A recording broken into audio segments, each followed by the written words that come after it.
Good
afternoon, everybody.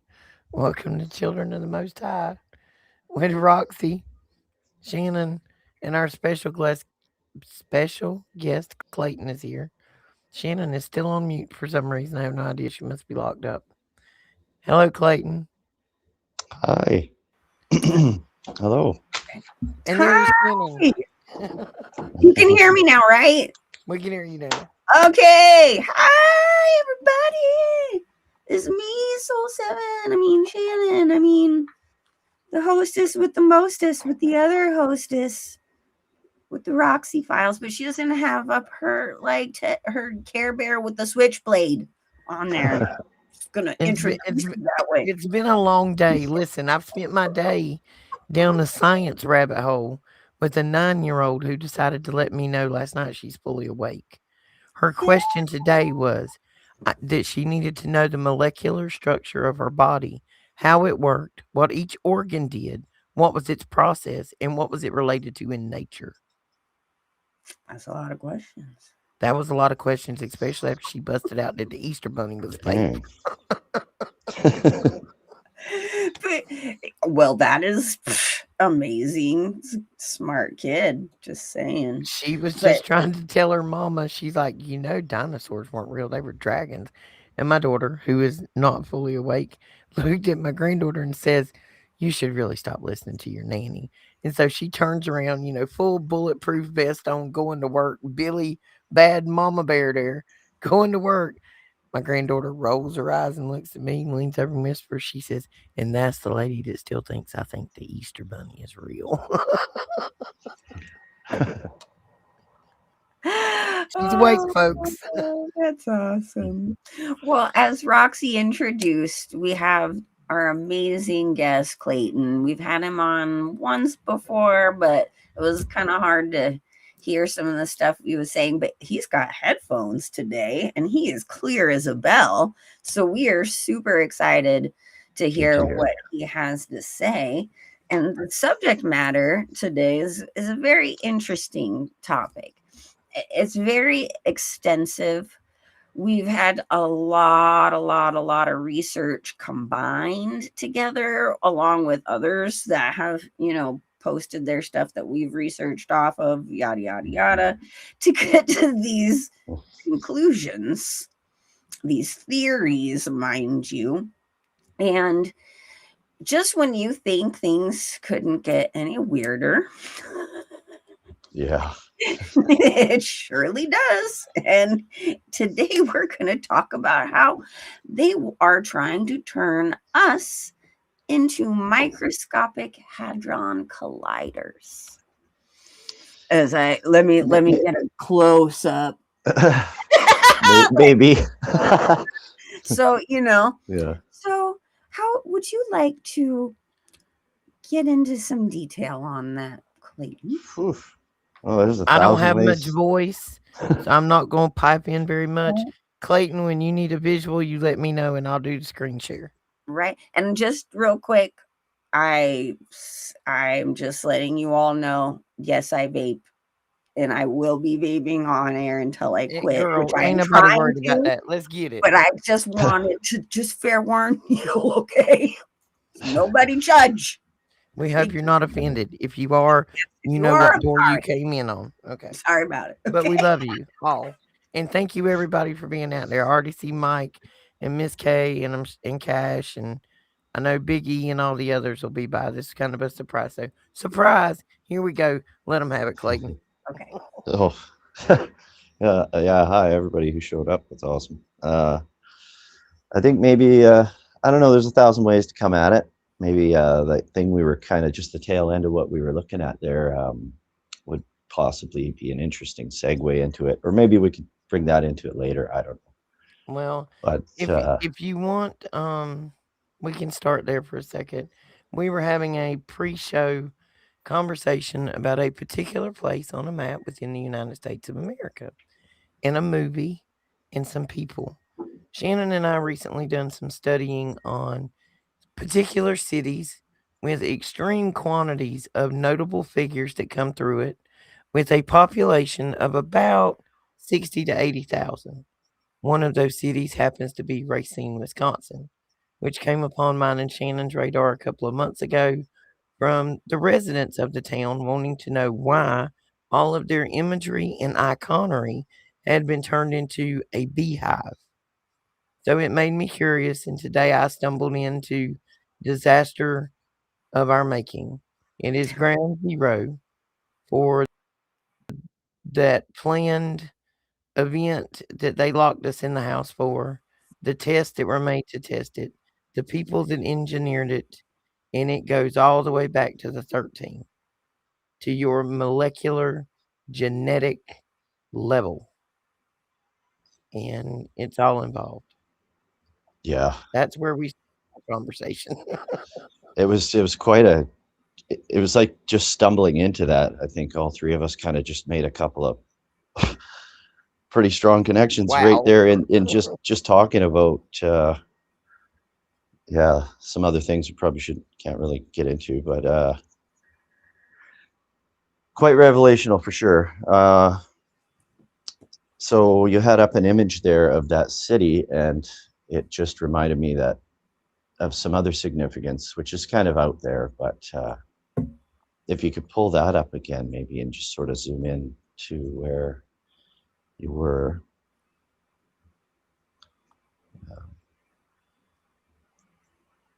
It's all really resemblant of a motherboard. And Well, most people, I'd say, people have probably seen a motherboard in a computer more than they've seen other motherboards out there in your AM/FM radio well, or. for general location for everybody, this is Racine, Wisconsin. This is Lake Michigan, approximately 60 to 70 miles north of Chicago. It is a lakefront town, which is an extreme smart city, holds the base for Microsoft AI, Stargate AI, and SC Johnson. This is the city. And other keywords there, notably right away before I forget, as you mentioned them, smart. Smart is on. This is what I would call very, very macro right here. This is about as macro as, for our intents and purposes, as what you would see on a circuit board, right? So like these are, keywords like pathways, routing, sectoring, compartmentalization.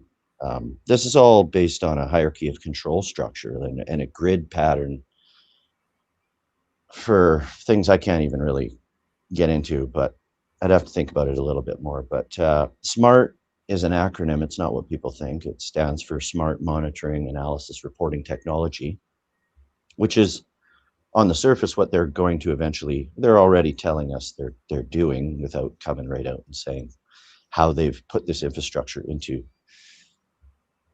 everybody. And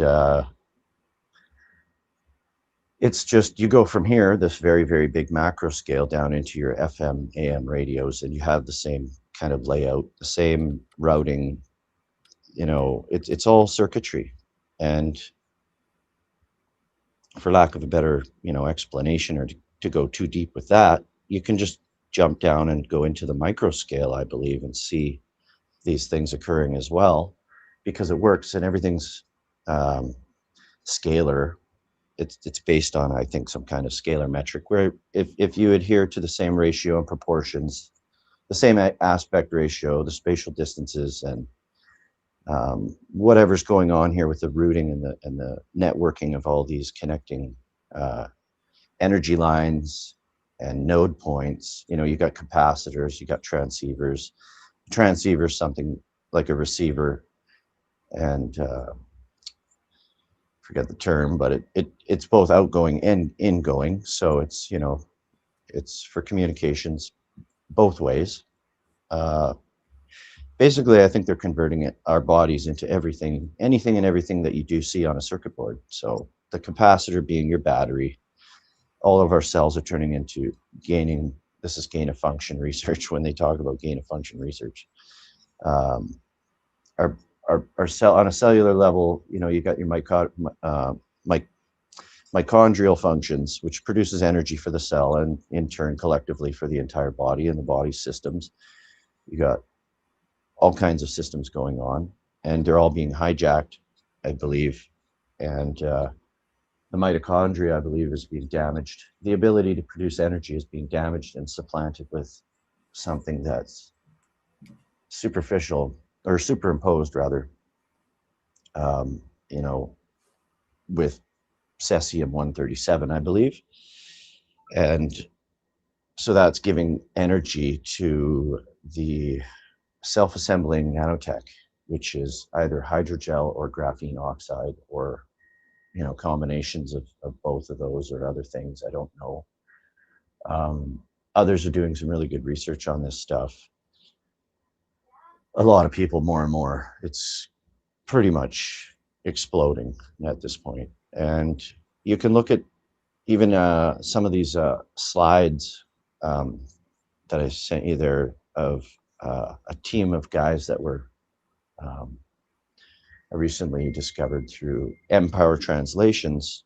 They were looking at some microscopy slides for about 2 hours. They were analyzing this stuff, and you notice on their waves, like waves coming in from various angles and converging.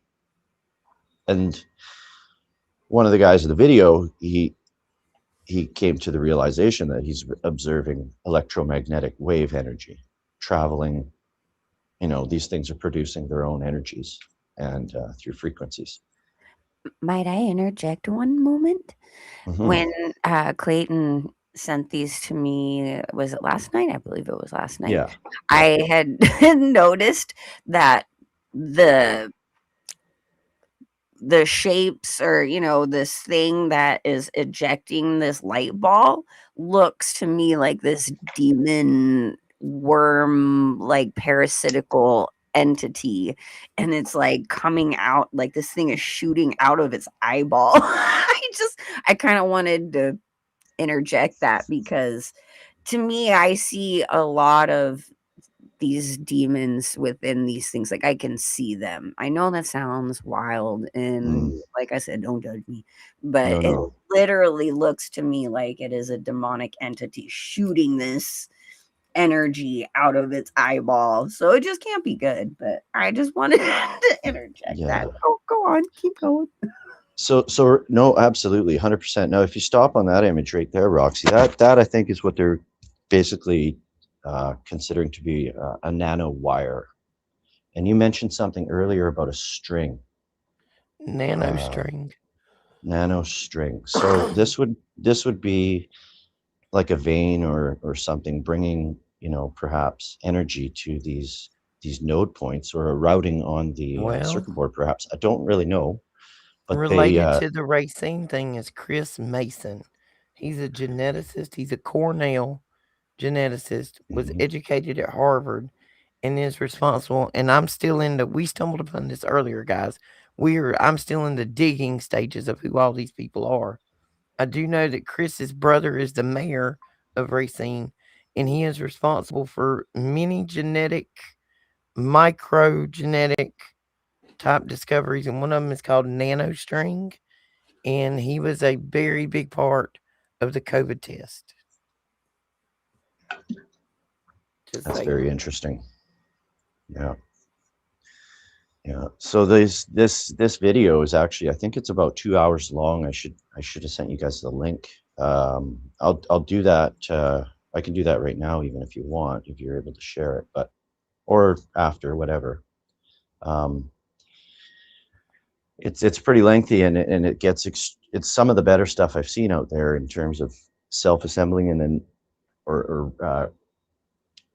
assembling and then deconstructing itself very quickly. And the one guy, he does some videos over time lapse of maybe 4-hour intervals. So it's quick in terms of a day or any other timeline, but it's also a bit of a process. Some of the processes are almost instantaneous, and it's when certain frequencies are brought close to these things, they'll materialize, and then when taken away from Wi-Fi, for example, they'll deconstruct.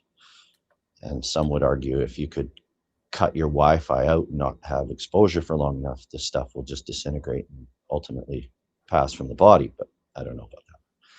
But Well, last time I checked, I don't know anything in the human body that makes a perfect square. yeah, exactly. It's all orthogonal, and this gets into the sigils. That is a pretty deep uh, part of this whole thing in and of itself. But whether or not you can connect these things to sigils is another question. I think there's enough indication that I mean, personally, I think that's what I'm seeing, along with like Ricardo Delgado from La Quinta Columna, and a lot of other people looking at this stuff. And it gets right into what Shannon was alluding to in terms of the spiritual aspect of it, I believe. And right now, I'm wondering what's causing these things to just randomly create shapes and then deconstruct and then reconstruct and deconstruct, because every time they do it, it's a different shape. And it occurred to me, I think even just last night, when thinking about some other things, that when these people go out and they test Wi-Fi, for example, in the streets, in like an intersection or close to a 5G tower, you'll notice the spikes are very, very high energy down to very, very low energy. They're all over the place. It's extremely volatile. And I have to wonder if that's for a reason where it could actually be stable and you could have a pretty stable sine wave that would carry your information for data all the same. And so initially before I thought this was erratic because it's just unhealthy and that's just a shocker to your system. Your system can't get used to that. So that in and of itself is going to be hazardous to your health. But now I'm starting to wonder if it's encoded or if it's a scrambled code that still works for other applications.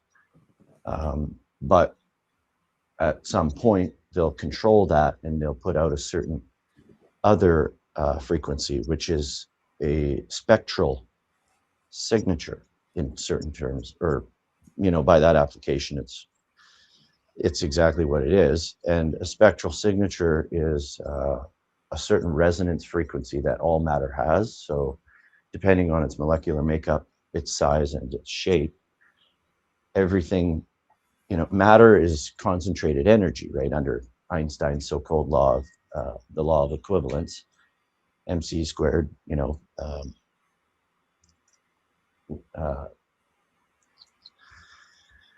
and so matter is convertible to energy, energy is convertible to matter, and that falls under the so-called law of conservation of energy, the first law of thermodynamics. And so with frequency, like wine glass, for example, if you have a certain shape or tuning fork that's built exactly identical to another tuning fork, so to say, it has a spectral signature, which is its inherent or intrinsic frequency that it resonates at. And if you can, it works inversely, where you can strike that tuning fork and it'll broadcast a certain acoustical frequency, which has very distinctive, very strict parameters of magnitude, amplitude, frequency, and speed. And so within those 4 parameters, you've created a very unique thing. It's like numbers out of 0 to 9. You can create almost seemingly infinite combinations of number combinations. Well, now you have 4 parameters that you can do this within each one of those things. So it's almost, I would suggest, infinite in terms of different frequencies you can have out there. Electromagnetism is a very broad term that encompasses everything electrical, everything magnetic, the light spectrum, the color bands that you can see. We don't see a whole lot of it. It's very, very, it's massive, but we see a very, very small part of that. And so when you get into the terminologies and the etymologies, you start to sort of see a connection, I think, with the spiritual realm in terms of the adherence to the etymological laws that they've stringently adhered to. It's the occulting of it through derivations of the terms that allow them to obfuscate, the rudimentary meaning of something.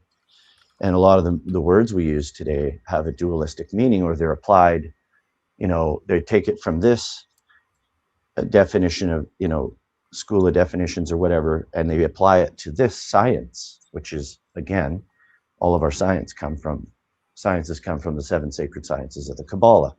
Your Big Bang even, it comes down to what they call the divine spark. And that's a whole other thing. Divine spark. That, and this slide. I know that a lot of this stuff, and I hope everybody's picking up what we're putting down here. I'm getting a little all over the map, so I apologize for that. No, you're good. You're so good. It's crazy. All of this stuff is connecting back to that island with Satan's hemorrhoid. Open that door, please. Sorry. Which, mind you, he's hang on, wait. Let me finish this thought. I'm scared I'll lose it. Go for it. This thing, Lucifer erasing mankind by erasing his DNA. Luciferian, Lucifer in. What did we just learn that Epstein put in every one of those shots? A little bit of Lucifer. Right. And that's what I was going to say too is just because this particular Steen hemorrhoid from hell guy is young does not mean this line, this bloodline, this stuff does not go so much further back. He's just the face. He The was middle face of, management, yeah, but it's about his bloodline. exactly. It's not about Jeffrey. It's about Epstein, if that makes sense. Exactly. Yeah, there's something about a name when it comes to certain bloodlines that you just start to recognize certain names. I won't get into that, but that's one of them. The Germanic, you know what? And anyway, I don't know. I probably lost that long string of thought. I have to try and I'm sorry, we were talking about find the my way God back spark. into there. The God spark, Yeah, because I keep thinking right. about my idea has been why was it so dramatically important for him to insert himself into every one of those? Oh, I know. M- I'm up Like against that wall they as well. studied and engineered for years. Now we're hmm talking about labs that are doing this. We're not talking about two dudes in a basement somewhere with a microscope. Yeah. We are talking about some of the biggest hospitals you've ever seen in the world, hmm that size, underground labs that do nothing but figure out how to genetically That's right. manipulate your mitochondrial DNA and every other part of your genetic structure. Yeah. Thank you for that. You segued me back into what I was. You jogged my memory. I was talking about mitochondria. So to rewind a little bit, and also, again, as you mentioned earlier before we started the show, Resident Evil came up. So just whatever, if you know anything about that movie where they told you a great deal, you can just think about that. But yeah, the mitochondria.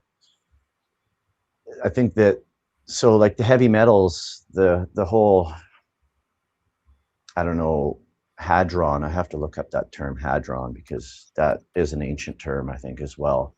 Also, I just before I forget, I want to throw out there that someone at work of all places he's not even awake, this guy, but he has made the connection that I didn't know about, which was down in Antarctica. There's around Rothschild Island. There's some other islands that are named after the what's subsequent Hmm. what's. Yep. And I said to him, "You've got to be kidding me!" I wasn't surprised. I was like that. I said it in the sense that that's just more affirmation for me. Like, you've got to be kidding me. That just makes so much sense because. And I said to him, I said, those islands weren't named after those things, and those things weren't named after those islands. Both were named after something much more ancient. And lambda, actually, as one of them, is a terminology. It's a term that ties back into the etymology of electromagnetism, and it's a unit measurement of a sine wave from the center of a peak to the center of a trough is a unit measurement of any given sine wave, which is known as the lambda or a sine wave. And I think that's pretty interesting. The omna, other one, I don't know where that comes from, but these are somehow ancient names, probably tie into grimoires, names of fallen angels, honestly. Just not there yet. But to get into the whole thing, I would just want to try and nail something down that I think is really significant in trying to understand maybe not so visible, inextricable link between the realms, if you will. I don't believe in multiple universe theory. I believe that there's a realm, there's an energetic realm, a spiritual realm, a spectral realm, and then there's our temporal, physical, materialized realm, so to say. And I think they both exist together in the same place. But what's different is a frequency that you operate on or that you can interface with based on our eyes, ears, everything, right? Senses. Because the other realm is not something you can touch. It's not a material realm. So it still can be there. You just can't perceive it through other senses that you know, you could either see it or maybe hear things, feel things through wave energies, but you can't actually touch something tangibly physical. And so that also sort of can segue into for a thing I'll touch on if in a bit, called Ferlini's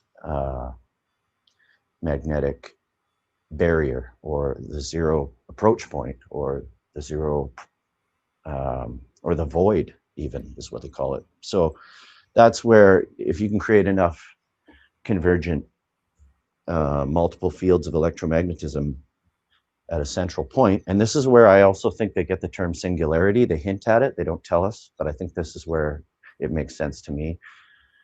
And at that singular point where you can have these incredible magnetisms come together, you get this effect called the mist effect, and it's a deionization. It's basically where matter starts to come apart, and at the fundamental level, and it creates the same effect you get when you look down the road and on a hot day and you can see the heat coming off, the radiation coming off the highway, and it blurs everything. And you can actually supposedly test this yourself if you want to play around with this stuff. I don't dare, because it's part of a ritual. It's one of 5 or 6 parts of a ritual I'm not going to entertain. But this is part of evoking spirits as well, perhaps. And what happens is the electron doesn't know where to be, because it's now subject to all these different, the fringe edges of these toroidal fields, and so it gets disassociated. It doesn't know where it belongs, and things start to dematerialize, which is just absolutely fascinating when you look at what they're doing at CERN. But anyway, I'm going to rewind and go back. Got off on a bit of a tangent there, but the terminology, I believe, just because of things I'm looking at constantly in etymological, in that sense, and so many other things, I think that the term spectrum, with reference to the electromagnetic spectrum or the acoustical spectrum, just in terms of describing wave energy. You could even bring water into this if you wanted to, perhaps in certain terms. But I think that the spectral realm specifically refers to electromagnetic aspect of, the electromagnetic aspect of things. And so when you look at the etymologies, I believe these they have to adhere to a certain cosmic law, perhaps, where they can't deviate from the word too much, but they do just enough to keep it there, hidden in plain sight, which is the very definition of occult. It's not just hidden, but it's hidden in a way that if you want to know, you can know. It's right there. It's a thin valence, a superficial valence at your feet. And so when you study the words and you chase words back, you'll find that they've been manipulated, and through an indoctrination process of our schooling, we've been given certain feelings about a word. So when somebody says imagine, for example, you think, well, that's just to think something up in your mind. It's harmless, but it's actually, if you chase it back, you can find out that it's to do ill. It has negative connotations to another person. To imagine is to conspire against somebody, and then you wouldn't think so. But nobody knows that. You just make these assertions based on the everyday applications that it's used in growing up. So anyway, not to kill that to death, but in terms of spectral realm and the electromagnetic spectrum, I believe those two words, spectral realm, come together to create the electromagnetic spectrum, which is a clue to that inextricable link between the physical realm and the energetic, spiritual, or spectral realm. So back in the day, I used to get into Renaissance. I was into all that stuff, Me too. Lots of us were, right? And I played a little bit of Dungeons and Dragons. I played PlayStation games. I played computer games. I got into all these games with, that kind of stuff, lore and everything else. I LARPed. Don't make fun of me, but I LARPed. Right on. Were you a wizard? I was a healer. Awesome. Oh, yeah. A shaman or a priest? Oh, I don't remember. But I just know I Yeah, was the yeah. healer, and they all had to No, protect no. me. And I wanted to sword fight, but they wouldn't let me. It's Right. That's funny. Yeah. So, where was I there? This is such a long string of thought. I kind of get right off, lose my train of thought. Oh, yeah. So I know a thing about what they adhere to in that sense also, because of the monsters they create, all the dragons, they tell you the truth more in those things than they do in real life, right? With the dinosaurs, the T-Rex, like, I mean, come on, look at that. I'm not going to get into that, but when it comes to the spiritual component, you've got ghouls, ghasts, specters, ghosts, all these different things that are kind of akin to this, nether realm or something you can't see. And one of them is Spectre. I remembered that. And so recently, in the last month and a half or 2 months, I made that connection. And I thought, I'm going to look that up. And I looked it up and I was right. A Spectre, it's not your first definitions. You have to go through a few because it's not at the top, but you get into it a little deeper and it's known as a spirit, basically a spiritual entity of sorts, or a haunting. And so that's Spectre as in, S-P-E-C-T-R-E, not E-R. But it's also /ER, because that's how they've brought it through in the modern day, so you don't notice the pretty much flawless, without the E on the end, it's part of spectrum. It fits perfectly into the word spectrum. It's part of the family. And then you have, on that spectrum of visible light and the color and all that stuff, well, within the color band, you have what's known as spectra. It's a unit of color. It's a certain type of color is a given spectra. This is just, again, the family, the verbiage. It's all adherent to the family of words in that etymological, in that chain of words. So it makes you wonder too, when referring to autism, as we say all the time, well, they must be on the spectrum. I wonder if yeah. they're on the spectrum. They're on the spectrum. So that's why I made clear Girl, I'm that I'm dancing talking all about over the the spectrum. electromagnetic. Yeah. So that's why I had to make that distinction of electromagnetic, because there's a spectrum in all things, really. It's a measurement of the far left all the way through the medium into the far right. It's a whole spectrum. You can apply spectrum to lots of things. So they use it in terms of electromagnetism because it's such a broad thing that encompasses so many, many things that are inextricably linked. And, the inverse, you can create electricity with magnetism, or you can create magnetism, like a lock, a mag lock, with electricity through magnetic attraction by upping the amplitude or the amperage or the voltage to that electromagnet. You can create a stronger field. And this again gets into the Ferlini's, what they're doing at CERN to basically, I believe, create a rift in the Earth's electromagnetic field at a singularity point for something else to come through. But the terminology, again, to go back there, the spectre is also not just the ghost. It has multiple meanings, but it, in Latin, is where they get the word spectrum from, which is interesting. So that, to me, has to apply to everything, and it can't just, the spectre can't apply to, with its given its other definitions, right? It can't apply to all things that are involved in a spectrum. So it's very specific, but yet it just says spectrum. I believe it's referring to the electromagnetic spectrum. So you got all these different words. And then another clue is to, you got these people that go out and they do these haunting, they go look for ghosts, and they go to places where there's supposedly a haunted house or whatever. Do that. What equipment do they use? Right? Part of their equipment is they're looking. Yeah. Yeah. Or of course now they like to use spectrometer. Right. Or they now have all these apps too, where you can supposedly pick up, they're speaking through the white noise or whatever. It's dangerous stuff, by the way. Don't ever get one of those apps. Right. Yeah, it's filtering out other spectra, other wave energies. I mean, we're bombarded like with all the communication systems out there and broadcasts.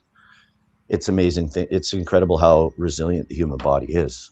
Like, it just goes to show, because we're being poisoned continually with this stuff, and we're still, but at some point you hit your threshold, and that's enough is enough, and your body just can't do it anymore.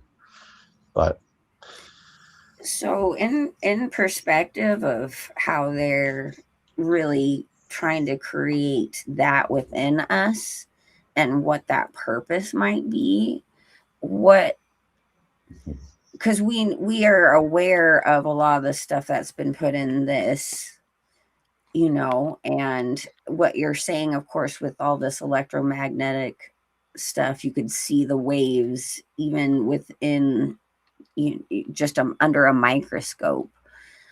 How is that working within us, and what is the purpose for that? yeah, that's crazy stuff. I mean, I'm constantly open to interpretation on that stuff, obviously, and I'm doing a lot of that stuff through others vicariously. I'm looking at a lot of people's work, and I'm just getting the connections that come to me, Right. and that's just how it works for me. And it's part of the black goo thing. There's a lot of questions there. This stuff's attracted to it. It seems to have a sentience.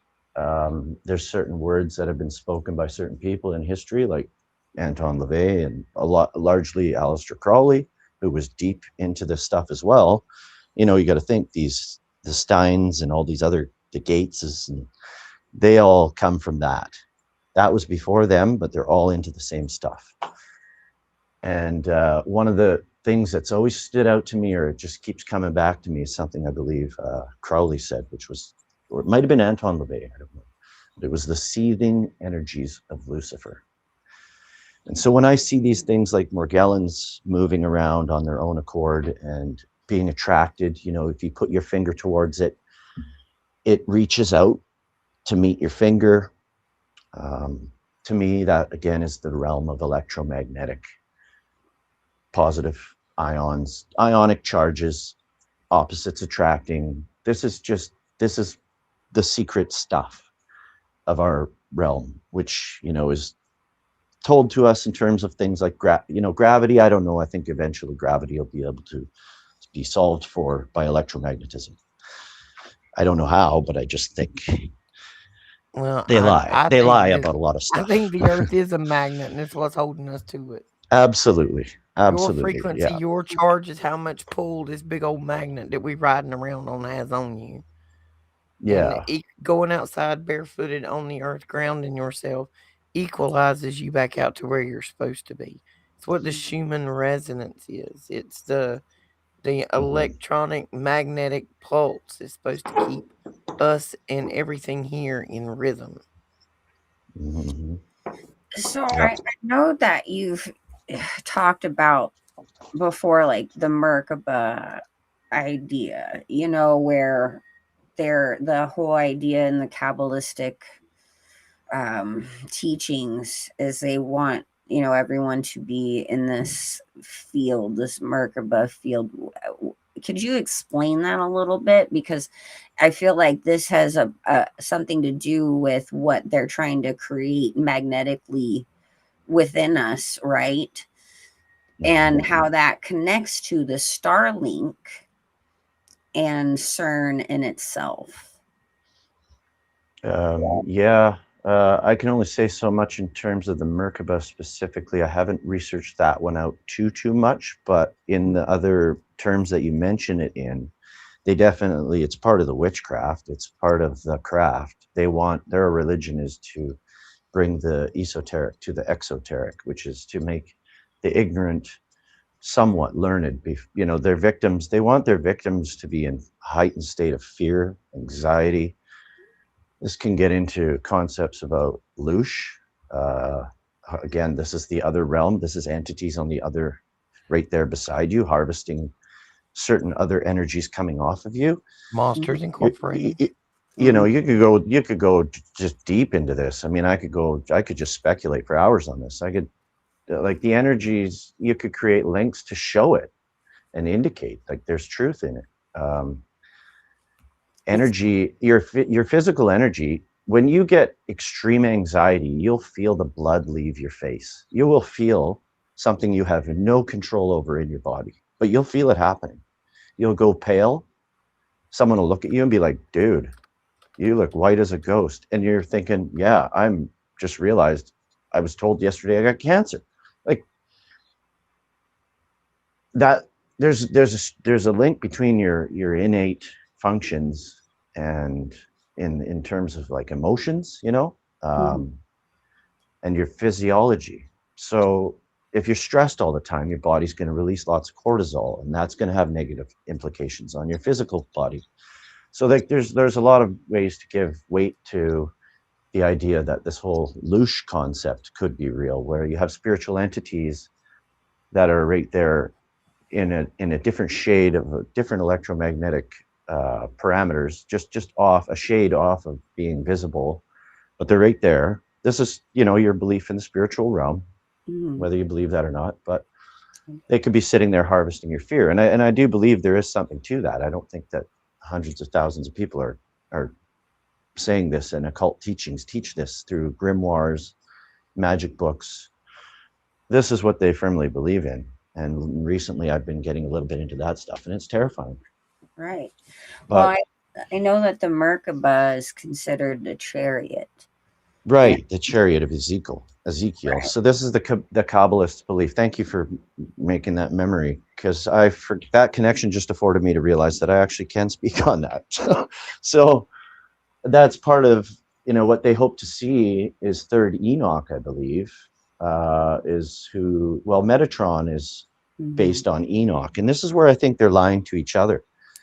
Or I need to learn more myself and find out maybe that first and third Enoch are, perhaps we're being deceived and we shouldn't be looking at either one of them. I don't know. But well, I think it's the opposite. I think the original story of it is more accurate, and then when you get into there is one that is based off of Kabbalah, the Kabbalah, and that's where it contradicts itself, where everything they state in that particular book is exact opposite of everything that the original story states, and why he walked with God, and the whole Metatron thing, which is very highly just infiltrated through the whole New Age movement, which is Luciferianism just in bright, shiny colors, you know, with the promise of utopia.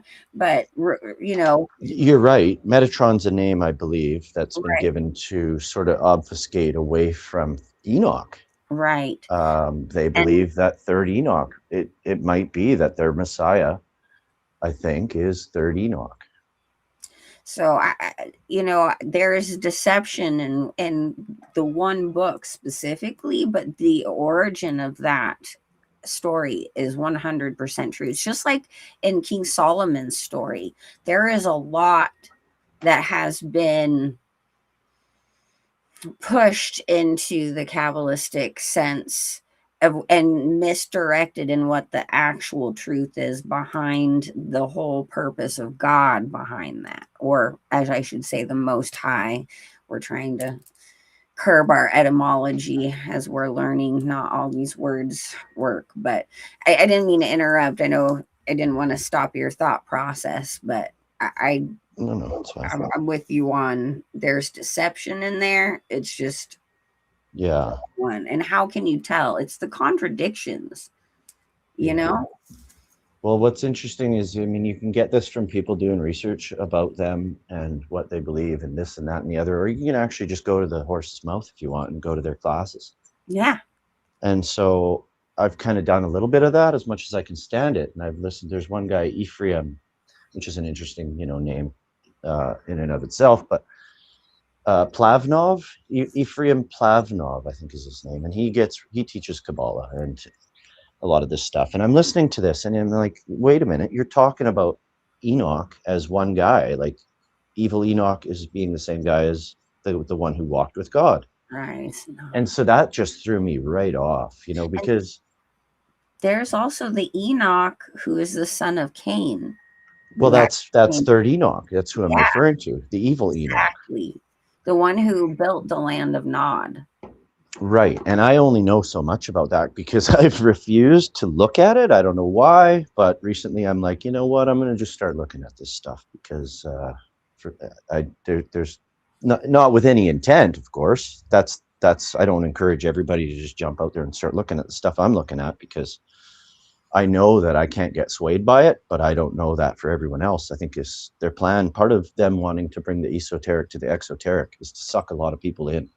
Because if you don't have a strong foundation in Jesus Christ, you will believe in this stuff. I have to watch myself constantly. It makes so much mathematical, scientific, spiritual sense.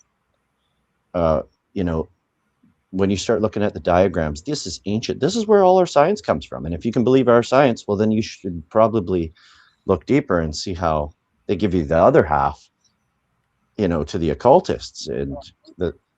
Well, and it's frustrating too. It's crazy. We're told that all this time that there's this huge separation between science and religion, and that could be further from the truth. All of our science is predicated on religion. It's predicated on pagan worship, gods, Roman gods. So you look to space, you look at the heliocentric model, and it's based on the god of Helios, and you know. And then you go through all the different groups over the different eras out there. You got Ra, Isis, and Horus, and all of that stuff in Egypt. And everybody's got a sun god and whatever. But then you can look at the Greco-Roman part of it too, which is a bit concerning. I mean, that all the Zeus and all these other Greco-Roman gods that are tied into the astral bodies and perhaps wandering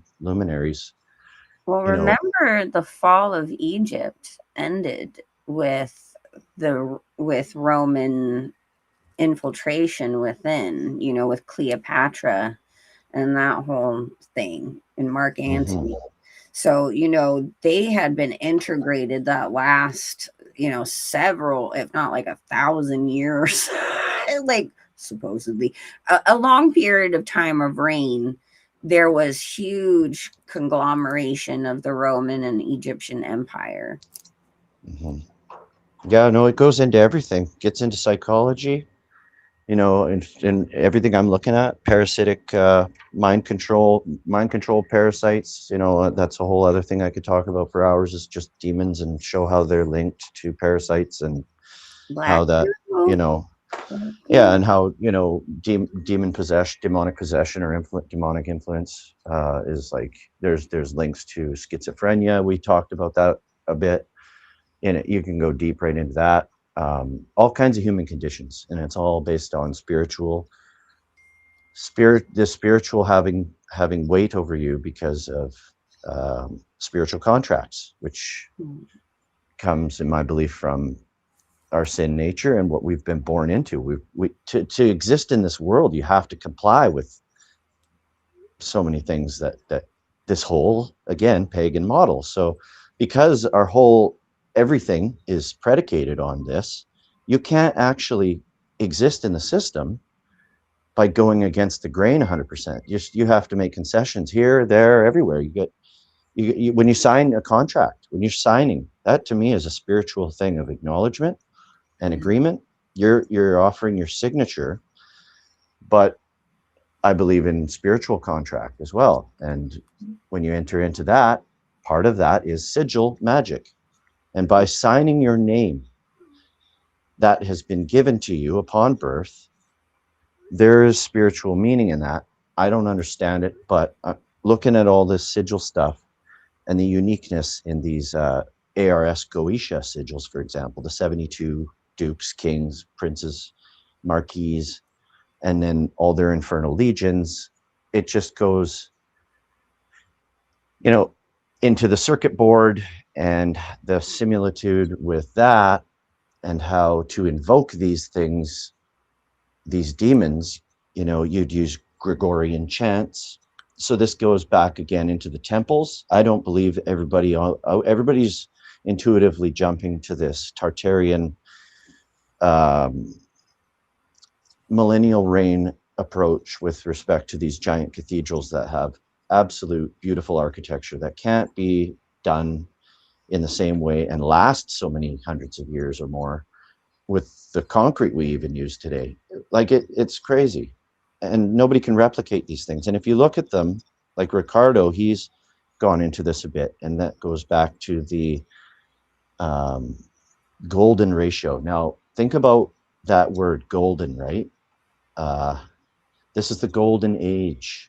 And so perhaps we should be looking at these towers or these cathedrals in a different sense. I don't know. They might have been spiritual wards at one point to ward off harmful spirits, because if you look at the cymatic shapes that they have in their windows and stained glass, like I know somebody who would argue with and show me some pretty interesting evidence to argue what I'm saying, but I haven't got in deep enough to verify it. But I have my sneaky suspicions based on how these cathedrals were built. So if you take that ratio, that aspect ratio, you can show the Fibonacci sequence in reverse or inversely by using the golden ratio instead. And according to Ricardo, it's a multiplier of like 1.618. And you can do the inverse in division. And as you divide bigger and more and more and more and more, you get closer and closer and closer to that decimal point, which is interesting. It's almost like pi. I don't know that you ever get to it, but you get really, really close to it, like one number off. So hang on, hear me out. So these the columns, the arches, the formation of that building built out of granite and quartz, they resonate. They have a certain, again, spectral signature. So if you had a miniature of it and it was built with the same aspect ratio, of course it's smaller, but it's a scale. It's scaled down. It's of scale. So the aspect ratio stays the same, respectively. And you can use the same frequency to make that little one resonate that you can use to make the big one resonate. So when perhaps these bells or these organs were going off in these cathedrals, they were emanating, or Gregorian, choir, a male choir, chanting incantations, holding certain acoustical sine waves in that building, can cause the whole building to resonate, which means vibrate. This is your wine glass. When you dip your finger in the red wine and you go around, and it, if you can produce enough amplitude or magnitude with that frequency, you can smash every wine glass in the room. It's incredible stuff. So it can destroy things, and I think it can create things. That's why, God's word was acoustical energy that created everything. That's how he's going to come and destroy everything before they think they can take him out. Before he even gets here, the word is coming. He is the word, and the word comes before he even gets here, and it's the sword of his mouth. It's the take the S off the, you know what I mean? It's the flame. Everything is fire. So these Kabbalists, when they get into the deep stuff and the grimoires, you start to learn that the language is it's likened to flames and fire. And this ties into your Lord of the Rings. Jesus, I could just keep going all over the place with this. I have to be careful. But it's the one ring that can rule them all, the one ring that can find them, the one ring that can bring them all, and in the darkness bind them. And this is, I think, the magnetism of the earth is what keeps our realm separate from their realm, and they've learned how to breach it. And they also use terms. There's one guy out there I watch, and the name of his channel is something breach, and it's very interesting. But dang it, where was I going there before I got off into the weeds? I wish I could tell you. I know. Sorry about that. Okay. Sorry, guys. I got 3 other things going on. I'm just in the back as tech help at the moment. Well, I do find it interesting, that you bring up Pi, because there's this film that came out in the 90s called Pi, And it's literally it's all in black and white, and it's about this man who runs in, he's a mathematician, he runs into this Orthodox Jewish man at a bar or some coffee shop or something, and he starts just telling him about pi and this God number and how God speaks to you through this number. And so he goes on this wild, like, mental excursion to figure out pi, which ends up turning him at, like, he goes so insane Madness. Yeah. when he figures it out. He ends up Yeah. This lobotomizing happens. himself. Yep. This happens to people that get deep into the Kabbalah. Some of them are said to go insane. Insane. And I would wager, I would guess and tell you that most, if not all, mathematicians are probably inclined to be aspiring physicists also. And that will suck you in. Let me tell you, I spent my time before COVID for like quite a few years just engulfed in, just entrenched in physics. Any lectures or panel discussions, if I was raking leaves in the backyard, it didn't matter what I was doing. I had something going on that was fascinating stuff. And I think that's afforded me to think about some of this stuff in the way that I can, like make these connections. And I've learned that stuff that I used to defend, when people would say, oh, CERN's opening up a portal, I'd be just like, yeah, smart enough. Well, now I'm there. And they were right. I was wrong. They were right. And you can use parts of their model to destroy other parts of their model, like thermodynamics. And I'll also tell you that Epstein was a mathematician. And this stuff leads you down that path, is what I'm saying when I say that they were probably physicists or aspiring physicists. You have to be. You don't just get into math and compartmentalize math. You don't. You're fascinated with all things. You want to figure out the hard problems of the universe. That's how I am. I know that. And that's, now I can use the second law of thermodynamics to just obliterate most of their model. They kind of screwed up. Like, they told me some stuff and they forgot that they told us. They forgot they told us that you can't do anything about a virus. Back in high school, if you're 40, whatever, I'm 48, I'm 49. Maybe 45. And in grade 9, I remember learning this stuff. You can't do anything about it. But now they're changing that up, moving the goalposts, doing that thing. And nobody knows the wiser because they've been subject to ideological subversion all their lives for the last 20 plus more years, to a degree that's converted your very wise parents into a bag of hammers. Right. Well, this is my question. See, you got things like old wives' tales. Don't go outside with your hair wet. You'll catch your death. How am I going to get sick from my hair wet being outside? You cannot. It's not going to happen. You're not going to get sick from running around out there barefooted. This is the same bull crap that equates to the Lord's lettuce is, gonna make you go loco. It's the same kind of manipulation they've done for so long. You get sick from germs, parasites, viruses, And fungus. and fungus. Fungus and mold. Going outside with my Yes. hair wet is not it. They're not gonna jump on me because my hair was wet. No, it's crazy. They've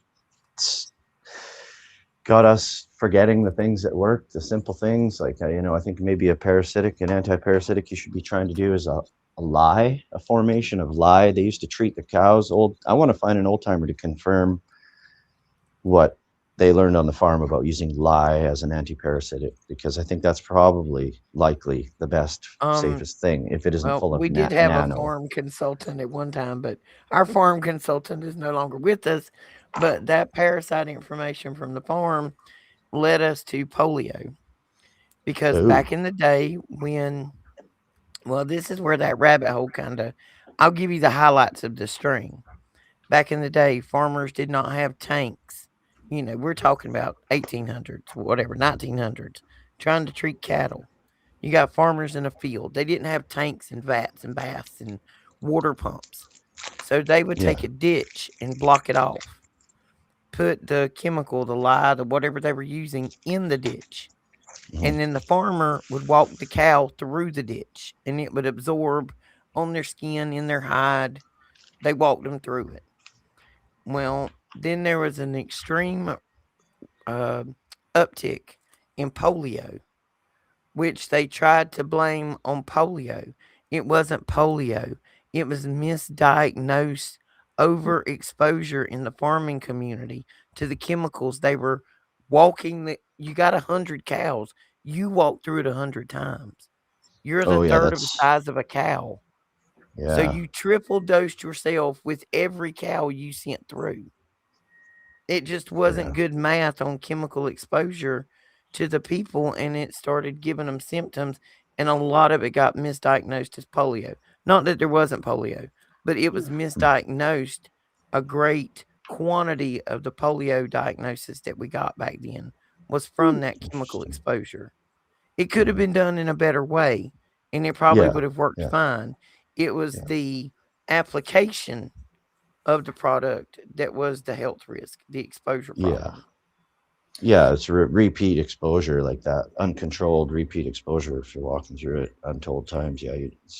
But the video I saw was a guy who's mixing a very small controlled amount of it, to the proper ratio for body weight, and then he would pour that over the food, and they'd eat it once, and I forget the entire regiment, but they do this basically quarterly, and they would do it on their pets themselves. But Yeah. I haven't really looked. The I don't Amish really do it. know. The Oh, okay. Amish are I feel like we just need to go hang out with the Amish for a little bit and learn some stuff. I mean, I'm I down. know. Everybody want to take a field trip? listen, right now they seem to be part of the smartest population in the United Yep. States of America. They are the Yeah. healthiest. They have the They lowest ref. autism rates. Yeah. Well, they refused the biggest tool of witchcraft ever known to man, I would say, which is the Electricity. television. The Period. yeah, actually, that's true. That goes even more fundamental than what I would say is the television set. But specifically for propagandizing and indoctrinating and just subverting truth with lies. Nobody knows what the truth is, largely because of the television set. As simple, as stupid as that sounds, it's a very real thing that exists in most households, at least in the Western world, and the most sleepy people out there are still watching the thing. So I kind of wanted to just tie in a few things together, just real quick. And again, this is my theory of all the information we've been gathering in the last several months. And so we've learned, right, that these sigils really are like frequency that binds these demons to them, right? They're their frequency. It's like the visual representation of it. These sigils have been tied into these symbols, all these things throughout cities for a long time. We're talking ancient up until today. We also have learned that black goo, which is a ancient sentient type of substance that also carries within it this demonic force, could also be related to antimatter. That is still a theory, of course, but yes, no, it's no. It's very, very tethered to antimatter. right. Yeah. So it's tethered I think- into, and this yeah. black goo, which we know has been put in this and many other aspects in the sky, our foods, all this stuff. They are this substance, this sentient substance, and through this is then creating this micro city within you through these sigils that are also within CERN, and how CERN works in this Hadron Collider. These sigils, which are the frequency of these demons, and using it with the electromagnetic stuff. And we know that they're opening up portals. So, in other words, they're trying to create us as little micro portals, right? So you add in Starlink, which Starlink is, star angel. It's linking to a star, it's linking to an angel. You have all this going on at once, and this electromagnetic power of this hadron collider is, opening up that portal to the pit to then what? Open you up as a portal to the pit. What do you think that's going to do to you?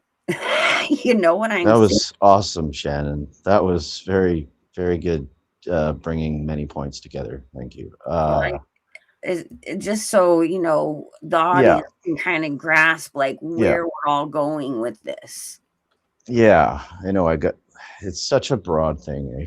It's so hard because uh, everything links to each other. yeah, Everything is such it- important, vital information. They yeah. all go It's all together. framework.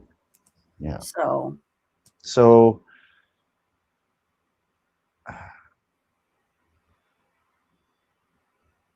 the micro aspect of it would be these self-assembling circuits on the slides you're seeing, of course, and the this guy Ricardo Delgado from the Fifth Column, or La Quinta Columna, because he's Spanish, and it was a Spanish group which he is now, I think, running on his own, and I've only been able to get 3 of his talks about this given logbook series that he's working on, and that's through translations by another group called Empower Translations. You can look them up on YouTube. You can look them up on Rumble, and I would advise that you do.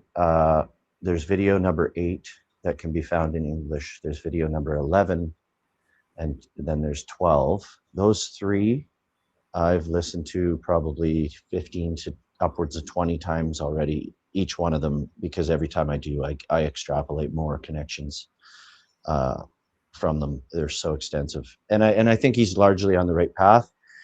And he's talking about, in number 8, an event coming probably, in his view, either on August 10, 11, or 12th this year, where they're going to broadcast a 26.5 gigahertz frequency, which will then translate into the body at the terahertz level, right? This is the nano level, that the things, when this stuff gets into the body, if it's true that they say it's non-ionizing and it can only penetrate a millimeter into your skin, well, this is why the graphene is throughout. It's isotropic. It's like the stars in space, as they would call it, isotropically and homogeneously distributed. So it's like throughout your entire body. Every cell in your body has some of this stuff, presumably. I would say. I'm just speculating on that, because it goes through the blood-brain barrier with the lipid nanocarrier system.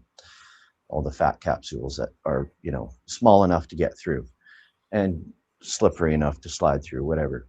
And so what the graphene is called in these terms, to understand it, is as it assembles, the optimal spectral signature of graphene oxide is 26.5 gigahertz. So when you emit this energy at it, it starts to dance. It starts to oscillate. It all starts to just get perturbated, and it starts to go into resonance, which means it all vibrates. So if it's a big cluster or a big glob of black goo, even if there is some kind of link there, I don't know, but it does look resemblant in some sense. It'll go into resonance. And so, again, just to go back a little bit, I was talking about a tuning fork. If you strike that fork and broadcast that wave energy through the room through acoustical waves, you can cause another tuning fork built exactly the same. It'll automatically start to sing along. You didn't strike it.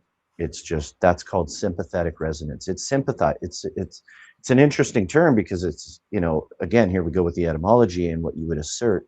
Sympathy, to sympathize, is to have sympathy for something, is to like have remorse or some kind of compassion or emotion, of commonality, or I don't know. There's probably other words that are eluding me, but it's a human emotion term, but it's used in a spectral application, a spiritual application, I would say, even, right? So it sympathizes with that sound and it starts to do the same thing, and it starts to vibrate physically because of that one doing it. It's like you singing because your friend started singing beside you and you felt compelled to. Compel is what you do to demons. You compel them to do things. That's a very spiritual word. Anyway, you can do the inverse. I acquired an acoustical guitar when I was working up north years ago, and the guy who rented it disappeared. I didn't even know where to return. I just took the thing, and I had it sitting in the corner of my suite, and I was playing some loud music, and I heard this guitar playing, and I'm like, "What the hell is going on here?" And I walked over to it, and when that music I was playing of a certain loudness, right, amplitude or whatever, was enough power to reach across the room, it made the strings, when it hit the certain notes of an unfretted string, that string would vibrate and it would then make the same song. It would sympathize and resonate with the song. It was crazy. And I didn't know what was going on at the time. This was like back in 2012. I didn't know anything about sympathetic resonance until like a month ago. So, darn it. Well, that's how I have come to understand how antimatter works. Like if one little atom of black matter goes off or has some kind of a reaction, that every single other cell of that antimatter will do the same exact thing at the same exact time, no matter where it is. Interesting. So it's interesting that you bring that up, because that, and Mike from around the world, I don't know if any of you guys have ever heard of him, but he explains it really, really well. He has a whole spiel on it, on how antimatter works, and Okay. and the volatility of it. I got a question. Okay. As I'm just sitting here listening, and there's this thing that pops into my mind. It's one of these experiments that our fantastical 3-letter agencies conducted, where they took some critters, some bunny rabbits that had babies. They left the babies on the shore, or no, they left mama on the shore, took her babies out in a submarine and murdered them. This was rabbits. We're just gonna we're gonna we're gonna say they started it with rabbits. How about that one? Um, and they wanted to see if mama or siblings DNA and emotions and frequency were affected when the genetic offspring was taken 2 miles out subsea and ended. And they were. Sympathetic Yes. resonance of Well, that's your DNA at that distance. interesting. That's your quantum theory right there.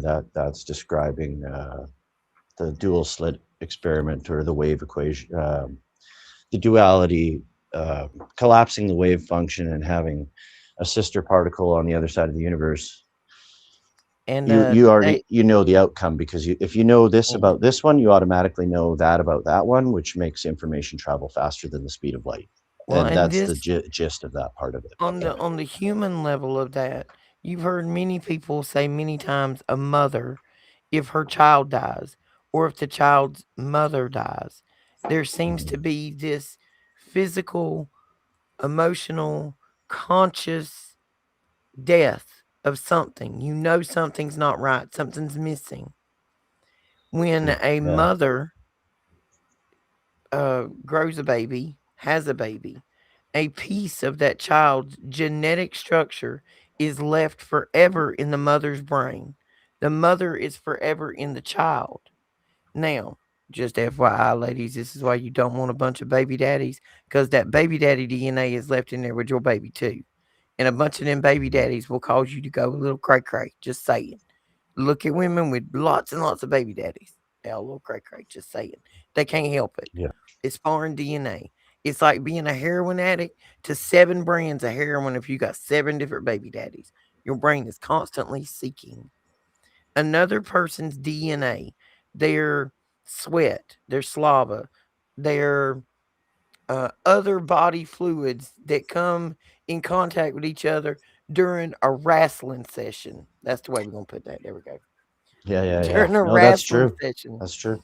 That is true. That is said to be true. That the man's sperm, a certain part of it, or something like it's, it stays with the woman. Every man that you've been with, there's some kind of inherent absorption there, or Okay. something in those When you go terms. to psychologists and psychiatrists and counselors after a divorce or a long relations breakup, one of the first things any counselor that's got any grit to them is going to tell you, if you are done with that person, do not have physical contact with them.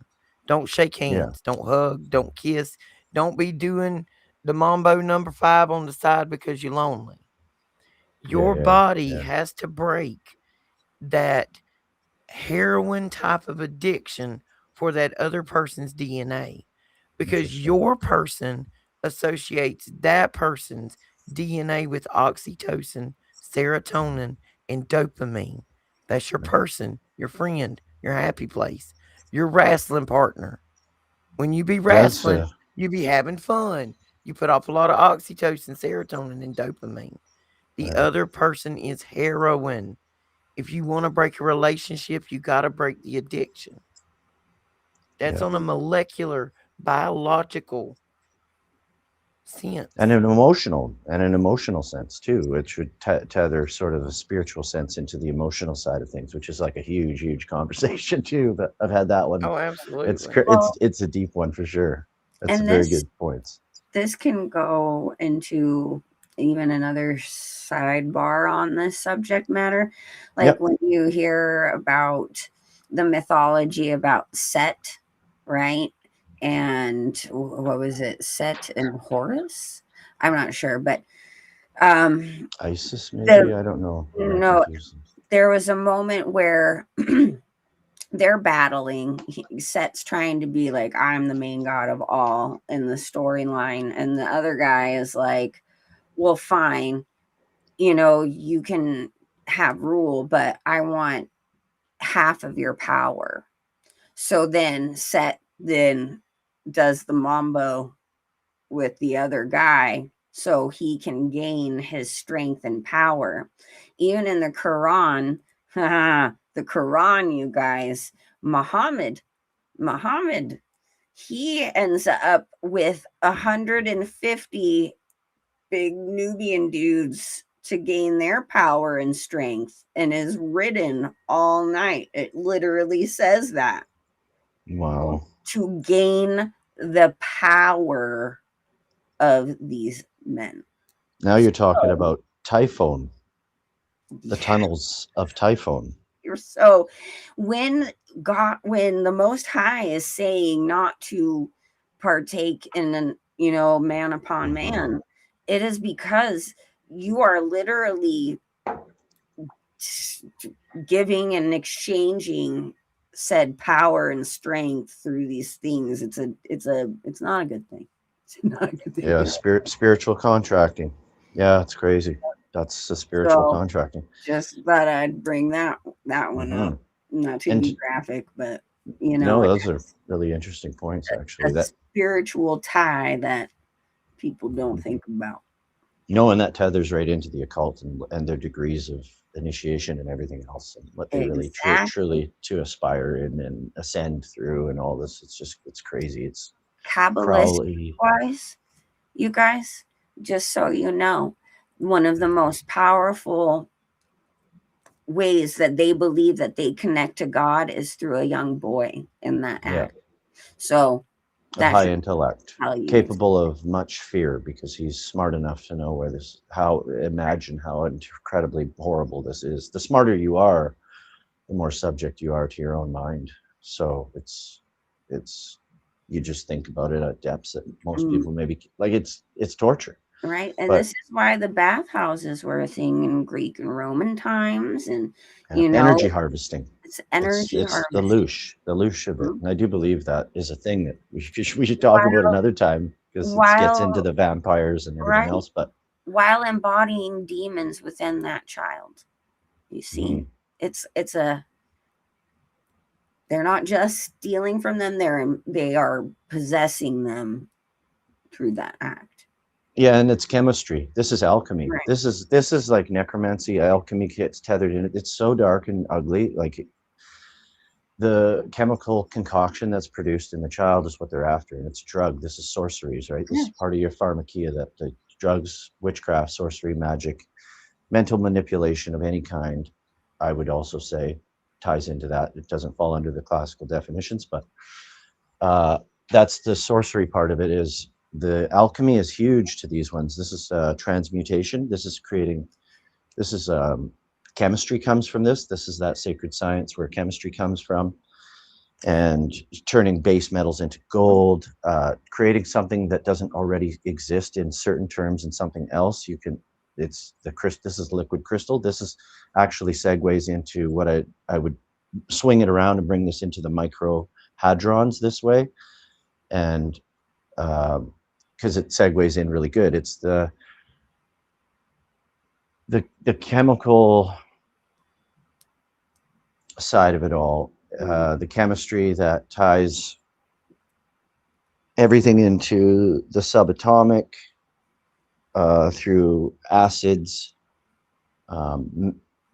salts, ions, ionic charge, metals. So this is huge. So all the stuff that they're dropping down on us, you've got cesium-137, which is, I believe, it's radioactive. So it's emitting electrons and it's providing energy to whatever wants to receive those electrons, those radicalized free electrons in the area, so that throughout its half-life, it's constantly emitting nuclear energy. That could be the energy source in the emittance for the electromagnetic frequencies you're seeing on the slides. Tellurium, it's brittle, mildly toxic, rare. These demons are infatuated, or these metals, these rare metals, are integral to their existence if they manifest here in this realm, I would say. They have an affinity for metals, and graphene oxide has an affinity for electricity. So it collects at the heart and it collects at the nervous system, and part of that is your brain. So all this stuff gravitates and it migrates towards electricity, and you're, as an electrical body, much more so than Sabrina Wallace will ever tell you, you're also a spiritual being in that same sense. There's an inextricable link, I believe, in your mental thought and your spirit. And your electrical processes are basically what gives you the scientific angle on that. Your neurons firing, the synapses in your brain, it's all electrical, right? So when you flex your muscle, when you pick something up, you're creating with thought a desire to do so, which in turn creates the electrical power that then gets sent down through your network, your nervous system, to reverse induce an electrical current into the muscle, which then contracts and helps you pick the thing up. You're using all kinds of muscles. You're using them in all kinds of fancy ways with finesse. This is stuff that's like crazy. It's crazy. And it involves the mind. It's the very perceivable link between the physical in things you're doing and your mind, your thought, your electricity going through you. It's deep stuff. So this tellurium, it's very heavily used in thermal electric devices, which is very interesting. Technologically critical elements and used commercially in solar panels. Now remember, they're trying to make you into your own autonomous functioning robot, if you will, or synthetic psychotronic cyborg. There's lots of nasty things I could call it. It's related. It's related to sulfur and selenium, right? So your body needs to produce its own synthetic energy because they're hijacking that of your own, your spiritual capacity to control yourself. This is the zombie apocalypse. Lithium, exceptional batteries burning at room temperature. I don't quite understand what that even means. It's used for organic synthesis. So, an initiator in polymers polymerization for production of rubber. So this could speak to the clots, the It's rubbery white clots, right? So people. It's interesting that, because there is an antidepressant called lithium. Yeah, well, that's the other part I was just going to get into, and I've got written here on my notes, which is also finds use in manufacturing of pharmacia. So I actually dated somebody who had, her father was on lithium, and I won't say too much about that, but yeah, it's incredibly manipulating in one's mood, capacity to think. It's for a lot of observations, they seem to be mindless, if overdosing on the stuff at least. Then you've got aluminum ion rechargeable batteries, for one example. Exceptional storage to size capacity. So this is your oxides. This is like the black smudge you get on your fingers when you rub your hands on aluminum. That's oxidization. It's 1 atom thick, I do believe, by definition, hence the term graphene oxide. In that state, it's also thermally subjective in heat sinks, right? So it could be something to do with the thermodynamic requirement of this tech. In that respect, it's also highly conductive, electrically wise, but it's non-magnetic and likely integrated, I believe, in self-assembly for various applications that way. Then you have gallium. 2 types. There's a radioactive and then stable gallium nitrate. Properties vary greatly with temperature. So this is also very highly thermodynamic stuff, and it's in your body. There's heat function in there. And this gets into piezoelectric function as well with graphene, plasmonic, fractal antennae.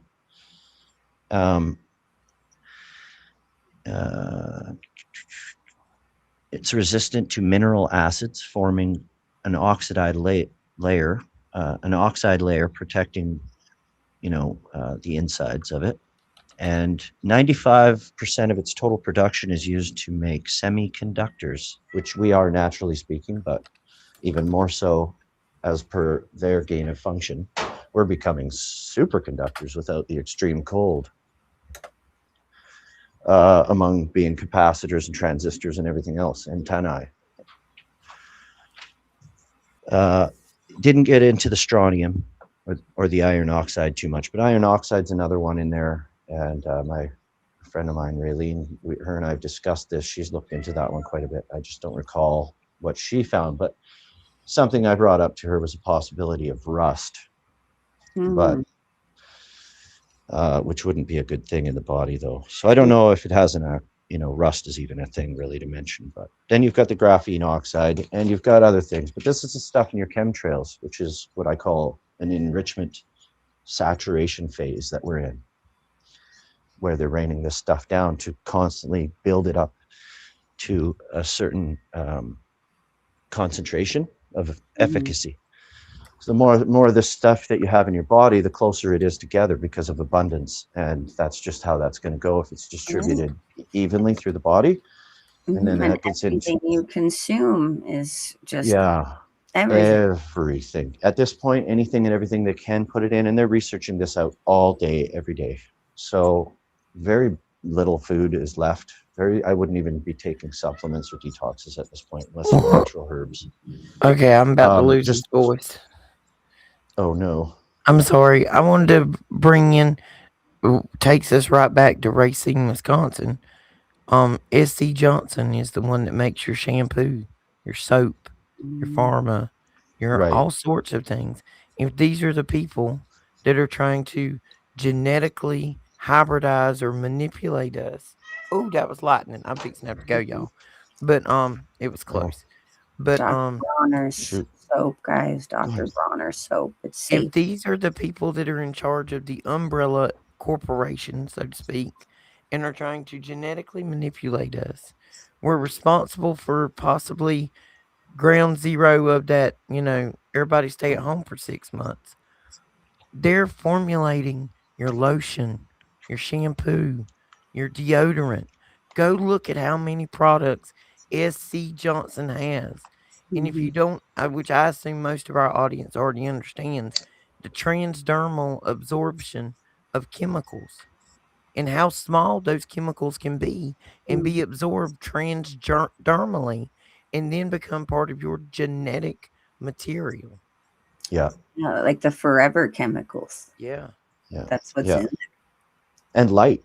And this is how they're affecting you with light through the eye more so than anything. But, the or electromagnetic energy goes a certain depth into your skin, as I was suggesting. And then from there, the plasmonic graphene antennae in the body take that same energy, that light therapy or whatever, for optogenetics and epigenetics. They take that energy inside and again transfer it because these are transceiver antennae, fractal antennae, which means they can carry multiple different signals at the same time instead of being attuned to just one. And I guess they operate on some kind of a plasmonic level, hence the term plasmonic. So, through your blood, perhaps in that term, or electricity, plasma, I don't know, there's probably a link just because of the etymology. That tells me there has to be a link. Your blood right down to the plasma in terms of thinking about electricity. So yeah, in terms of this stuff, we're being the world's being terraformed, and we're being bioengineered. Nano genoformed. Yeah. Yeah. And so you've got epigenetics going on because of things like gene selection on and off, because of the light therapies. All the lights are changing to this bluer spectrum of nasty invasive light. Even the new street lights, if they look like banana cream, they're not giving you the good stuff. They're giving you all bad stuff at this point. And it's a lot for track and tracing as well. But the whole transmutation thing and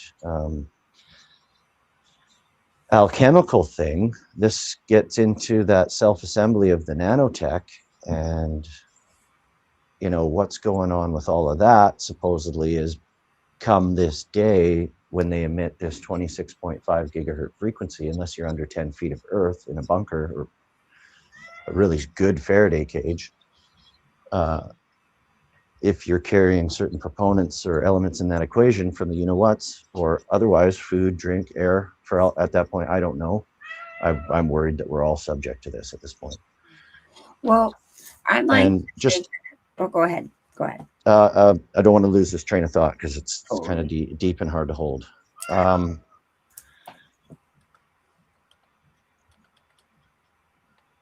Yeah, it's that easy.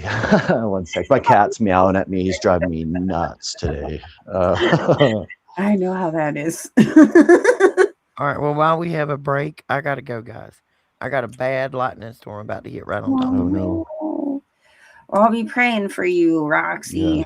So you say I'll bug you later. Bug Check me it. later. I got to get the kids straightened out. They got school tomorrow. I have an appointment I have to attend. I'll text my girl in a little bit. Thank you, Clayton, for being on. Thank you, everybody, for being here. Having me. Sorry, I got to run, but we don't want to fry this hard drive because there's a lot of research on this bad boy. Yeah, no, don't do that. Bye, guys. Call. Bye. All right, see you, Roxy.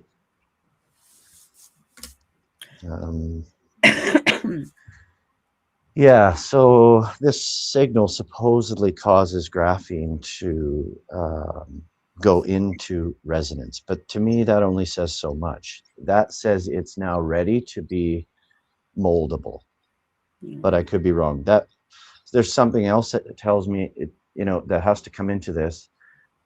Or actually I'm looking at that wrong perhaps. So according to Ricardo, he thinks there might be 72 different batches that went out, which would be in accordance to the 72 goetics. I was just gonna say. Yeah. 72. Now remember that little bit we were talking about with the data centers. Yes. A little bit of an advent on that is he also suggests not a lot of research is going into these, and his suggestion was that they're all built on certain energy lines of the earth. which is fascinating to me. And there's 72 data centers. Huh. So yeah, it goes deeper, right? Which just brings Perhaps. back the whole thing that these are ancient. These centers, what they call data centers, are ancient. I believe that they have something to do with the binding of these 72, Yeah, you know, yeah, me things. too. Either that or that and or informational application as Right. to finding everything about someone because that person's going to forget everything they ever knew. And they're going to be these people like this Jim Carrey, for example, could be a prototype even. Like he looks different because he's just different, that much different on the inside. His muscles don't even respond on his face the same. His thought process is so skewed from the original. I don't know. These are wild, wild thoughts, right? Well, But he's the head of the satanic temple, and so I've heard he's a high priest. I've heard that. And I think he is a controlled op and maybe just like, you know what, I've had enough. I'm going to my bunker. See you guys later. Get me out of here. I don't know for what reason some of these ones disappear, come out of the limelight, but some well, people think you he know, was stuff is. telling. It's like they wouldn't have allowed the Epstein files to even come out No, if they want that out. have a purpose. Yeah. So that just goes along the lines of everything that they've shown with that particular individual has always been for a purpose. And Mhm. they're trying to hide out in their bunkers already and put a bunch of fake people in front of our Yeah. faces.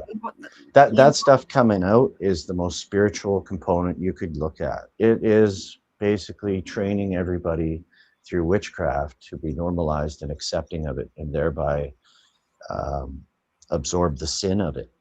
Right. And it's a crazy thing because it works on some. It won't work on some of us at all. Like it can't. And That's that is being saved by the blood of Christ, as far exactly. as far as I'm concerned. It'll take certain people to a certain extent. Some people will be on board. You can have a lengthy conversation and be agreeable, but then all of a sudden they're like, well, Trump's going to fix it all though, or something. And it's like, well, there's your train stop. You just got off. The truth is at the end of this train ride. It's not anywhere at any of these stops where people they get off on a half truth, right? For a lot of observations, they seem like they've got it going on, but then it's like, nope.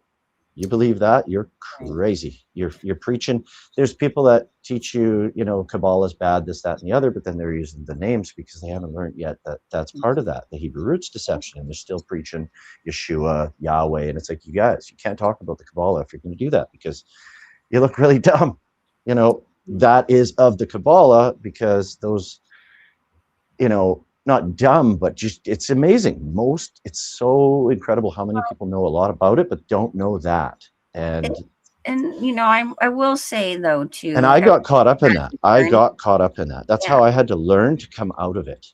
Yeah, and everybody has a journey. We're all in different places in our journey, in our walk with, the Most High. And so this is where we try to help each other to learn, and teach each other the things that we know. So that way, and you always take it to the Most High. You ask the Holy Spirit for that discernment on whatever information is given out, including what we're saying here. You absolutely take it to the Most High. No, that's right. And I'd like to say this. I know everything we've been talking about today is a bit overwhelming because it is infiltrated everything. Yes, we have stuff inside of us. Every single one of us does. But this is where the seal of God comes into play. This is that protective bubble that God has put upon us, that the Most High has put upon us, that seal on your forehead, which is your mind it belongs fully to the Most High. It cannot be touched. It cannot be governed anymore. So it doesn't matter what they try and throw at you. It doesn't matter what's inside of you. If you have that seal of God on you, because you have that personal relationship, then you're okay. But that doesn't mean that you just be like, I'm good. You keep up your prayers, you keep up that armor, you walk every day with that's the whole armor. Jesus Christ. Yeah, that's You why it's ask said to put the him, whole armor on. Some of right? these attacks will breach most of the armor. Like it's got to be pretty, perhaps foolproof, maybe to solve for that, because not everybody's going to have a bunker to climb into. In fact, 99% of Christians won't, or followers of Christ won't. So the only Well, way I and can it's not justify that about, is maybe Satan's little season. If we're yeah, in Satan's little season and there's actually no escaping that, like as I said to my right. friend the other night, I said, you know, you got to, there's some concerning scripture for me. Well, guys, sorry about that. We got shut down out of nowhere. Apparently, the evil one doesn't want us to tell you that you're protected by Jesus Christ and have the seal of God upon you when you have a personal relationship with Jesus Christ.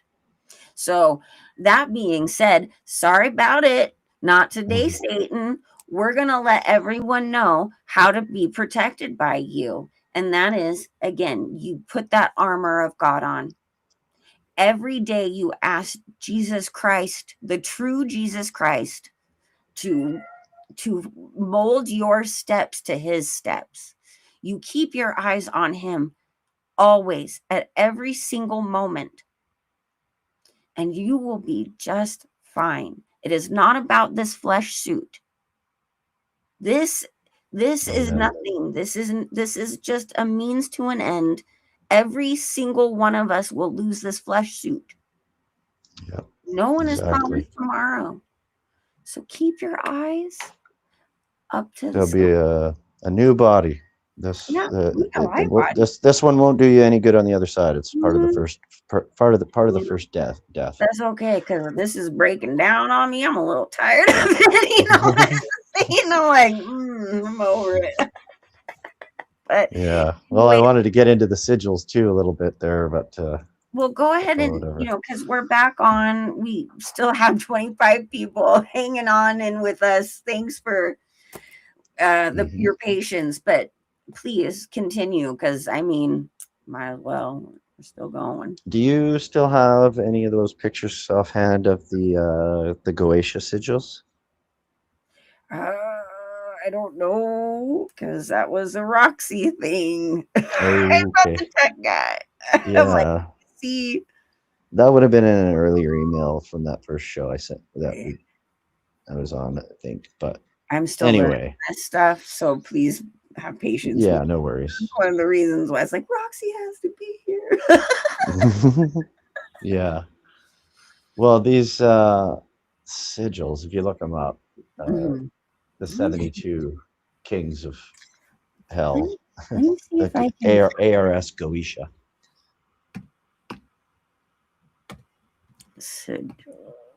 They've got very abstract, often, sometimes at least, not symmetrical to one side or the other, from the top to the bottom. They're very, different. And so I think they broadcast a signature or an image or some kind of energy that they can pick up on that we can't perceive. It's an electroid. It's like waves on the top of water, right? Those that we can see, but it's in a three-dimensional sort of pattern or something like that. But anyway, these sigils are so abstract in their shape and unique. I'm curious about what that looks like, if you could put a visualization to that. And I'm tempted to find someone out there who can do some things with Chat or Grok 4 at least. I want an image created that I did that scale drawing of, or not. It's not a scale drawing, but it's well, no, actually it is. I think it is. On CERN with the 8 superconductor magnets at the center, and that's where they the 73rd sigil sits, which could be a whole host of different characters. It could be Asherah, or Astaroth, or Asherah, Ishtar, Astarte, Abaddon, or Apollo, or Apollyon even. the destroyer that comes from the pit, right? That would make sense. So I don't yet know what the sigil is at the heart of CERN, because I can't get a really, really clear picture of it. And I don't know that you could see it. Even if you could, it might be on one of the internal discs behind the front, or all 73 of them could be in there. I don't know, but that's something I'm not too sure on exactly if any of this is actually even true, is how the other 72 kings come from, if they all come from CERN, or if they come from other places. They could come from these data centers too and go out from there. But I'm trying really hard to share this, and it says that I can, but it's not actually showing it. oh, So I don't know. I'm like, I'm trying. I'm really trying. yeah, no, that's all good. Basically, I drew two squares over each other, like the seal of Melchizedek, if you look that up, which comes from the Leningrad Codex. If you go to the Leningrad Codex and you go to the back of the book, you'll see some Babylonian Talmudic Kabbalistic prayers, and these words are twisted. They are going around. You have to read them in a certain pattern, which I also have screenshots of, or you won't be able to determine what's being said there. And they say they're prayers, but I think they're incantations to demons. I don't know enough of the Hebrew, and I haven't found anybody who can translate that to me. But it's a hexagram inside of an 8-pointed star, which is the seal of Solomon encased in the seal of Melchizedek, which is also known as a number of things, this 8-pointed star. So I can't really say, but according to Benjamin Charles, his work seems to be suggesting that it's the seal of Melchizedek, which is odd to me, because Melchizedek is supposed to be, very godly, very, very looked on very, very well by God. So unless there's a great deal of deception through that, I'm still a bit confused on that one. But I do know there's a lot of deception in what I believe the Masoretic text, which was written by the Nazarenes for the Nazarenes 1,300 years or so after the Septuagint LXX, which supposedly Jesus and his disciples used, was the Greek form, Old Testament, the Septuagint. And the Masoretic is the deception that has, a lot of people are now showing this. Ben I think was one of the first. He's the one who did something with it and actually made some really good videos with it. Then there's some others too, but he's still working on that whole thing, and he's kind of shown me to go and look at the Leningrad Codex, which is mind-blowing if you go to the back of the book, at least, and look at the imagery there. And it ties into the Star of Remphan and Cheer and Moloch, the Seal of Solomon. Well, that's just the thing, right? I don't want to interrupt your flow, but the Seal of Solomon that we have been told, which is really the Seal of Remphan, it's the Star of Remphan. Yeah, that's what we've been told. But in the Greek, writings of the books of the Apocrypha on Solomon, it proves that the actual seal on the ring was a pentalpha, which is a 5-pointed star. It is not the 6-pointed star that we have been told. So that's interesting. Where is who somewhere, somehow in the Masoretic version, they changed the actual original seal of Solomon? Perhaps. Interesting. Why though? Because but there is enough evidence though to show that the hexagram is used in the rituals all the same. It is. It has power to it, but it's the opposite. It's not, because the Archangel Michael gave Solomon the ring that's the story, right? Yeah. But it was a representation of, it was a seal of God himself. Yeah, according to that story.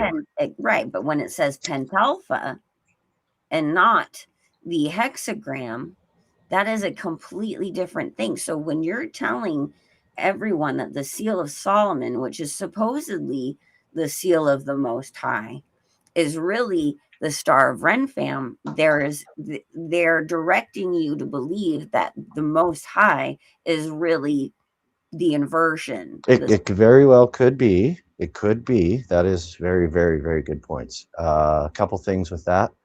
I don't know, at least as spoken of in the Bible, God speaks pretty harshly against the star of your god, Moloch or Remphan or Chiun or whatever.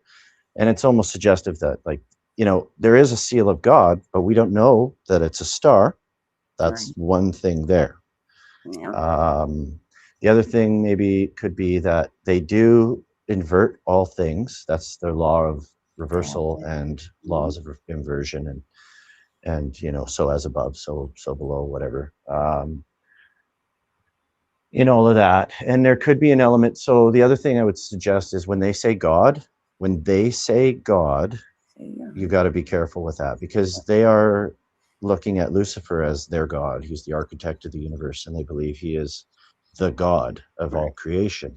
But I will say this: if the Archangel Michael is involved, that is directly from God. And that is only mentioned a handful of times throughout any of these biblical writings. Yeah. And this is where it gets confusing, because I believe through ritual, they may have actually the power to command good angels. And a lot of these angels in the AROS Goetia can be maybe falsely interpreted as, or these demons, otherwise known, I believe, to be fallen entities, disembodied spirits of fallen entities. These 72 are the 10% of the 200, or a certain percentage of the 200, I guess closer to 33% probably. And I think they do also evoke or invoke good angels, the protector angels, like, you've got Michael and Gabriel, a couple other, maybe two others that are really well known in the Bible that the names are eluding me. But I do think that they somehow try to tap into these ones and hold them spiritually contractual bound in their seances as well somehow. I don't know, because if you look deeper into some of these Goetias that I sent you, I think I sent you, there's some stuff I'm looking at different books right now, and they have in their rituals mixed. They've got Archangel Michael in there, but they've also got Gadriel, and they've got a lot of these other angels that are not good angels, and they consider these to be angels of protection that they sequester to protect them and do their bidding for. And it's really, really confounding, because I am up against that wall right now where they are blending these things. Something's wrong.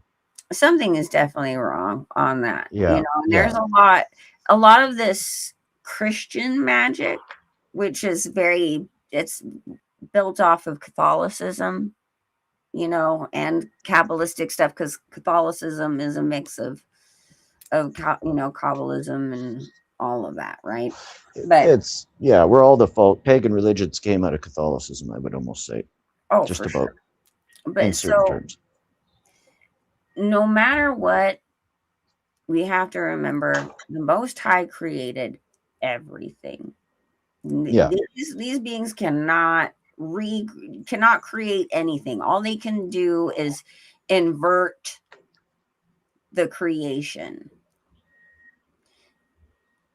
Nothing can be done without the Most High's permission. That is part of your choice. That's right. Right. And so, but this is the way I look at it, especially with Solomon, because there is so much controversy in understanding his role in everything and where all this comes about. He was given permission for a reason. It has been inverted. It has been messed with. It has been all of these things. It was a lesson for a reason. God knew all this stuff was coming. God knew all of this was going to happen, because everything has to happen in order for the end to be the way it is. Yeah. It is written. And so when I see the Archangel Michael, I know there's more purpose to meet, more than meets the eye on that. He's the one Yeah. who gives the key to the bottomless pit. That's not necessarily a great thing, guys. That's a big deal. You don't want the bottomless pit open, but guess what? It has to happen. Yeah. That is written. It is what God has decreed. And Yeah. the Archangel Michael is the one who does all of those decrees for him, whether it, yes, it is unleashing hell, literally, but that is part of the whole process. Something that's a little bit suspect to me is the temple itself. Oh, yeah. And the harmonics of what you can see on Earth now, in other temples that were built that seemingly couldn't have been built by man. I don't know. With today's technology, admittedly, they say they probably can't. But these are resonators. These are generators. These are very, very electromagnetically tuned devices. Mm-hmm. And when God's talking about a temple, as far as I know, he's not, how much of the story has been messed with? Because a tabernacle to me is a tent, and it's simple, and it's, then you get to the third temple, the temple that was built without hands. This is you. Well, it was always you. That's technically the second temple, right? Which one? The second temple? Well, yeah. Yeah, the first tabernacle, that was in, with Exodus and all of that. Right. It was a tent, and it was immovable. It was the whole point to exactly. it. Right. But King David, wanted to build it permanently in honor of God. So that's where that started. Like, it was technically David's idea to start it through God, right? In his way. Yeah. Solomon was the one who was given the task to complete it. So Solomon was given the name based on the bringer of peace. And that was because David, I believe, made the assumption his firstborn was going to be the bringer of peace. And there's some story or some other stuff out there that suggests that's where the error happened. And just, by the naming of, or the assertion or something, that the firstborn would be the bringer of peace, he named him Solomon, and he had to be the one to build the temple. I don't know, but I'm kind of messing that up a bit. It's not fresh in my memory of that particular storyline about it. But he obviously got into, the other thing I have a problem with is God having somebody use demons, a human, a fallible human, to somehow harness intellectually the ability to control this many of those demons to do something holy. And these are the 10%, supposedly some would say, that were remaining after the 200 fallen were destroyed or something like that. But I have a hard time entertaining that without any real support for it, of course, other than my own intuition suggesting that God would have that done another way, or there's just something biblically wrong with the physical temple, because Jesus also said, I'll leave no stone left upon another. And I'm pretty sure it was with reference to that second temple. There was something very ungodly about that temple. And I think that temple was built to communicate with demons, specifically for that in mind. I think it was built by them, of them, for them. And I don't know how to reconcile that yet, but I'm not resolved on it either. I am in between many different confounding thoughts on all of this, because the deeper you look at this, the more questions you get. There's that old saying in the occult, and the more you learn about it, the occult, the more confounding it gets, because for everything you answer, there's 10 things new that become unanswered, and it confounds other things. There's conflict, and that's why you have the Masoretic text. I always knew there was something wrong with the Hebrew. There's something wrong with the Hebrew. And if you look at it, for all its applications, modern day Hebrew is essentially witchcraft. And when I look at the writing, it looks like fire to me. And then later came the crowns that they added to the language. They put those little flame licks on top of those already flame-looking characteristic letters.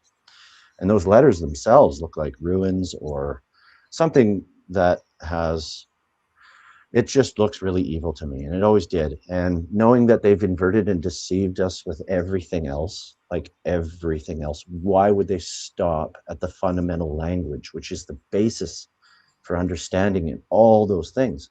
So when you look at their seances and you see all the names, Adonai, El Shaddai, Elohim, Jehovah, Iai, um, Metatron, Gibor, these are all names that are for other observations attributed to the Most High.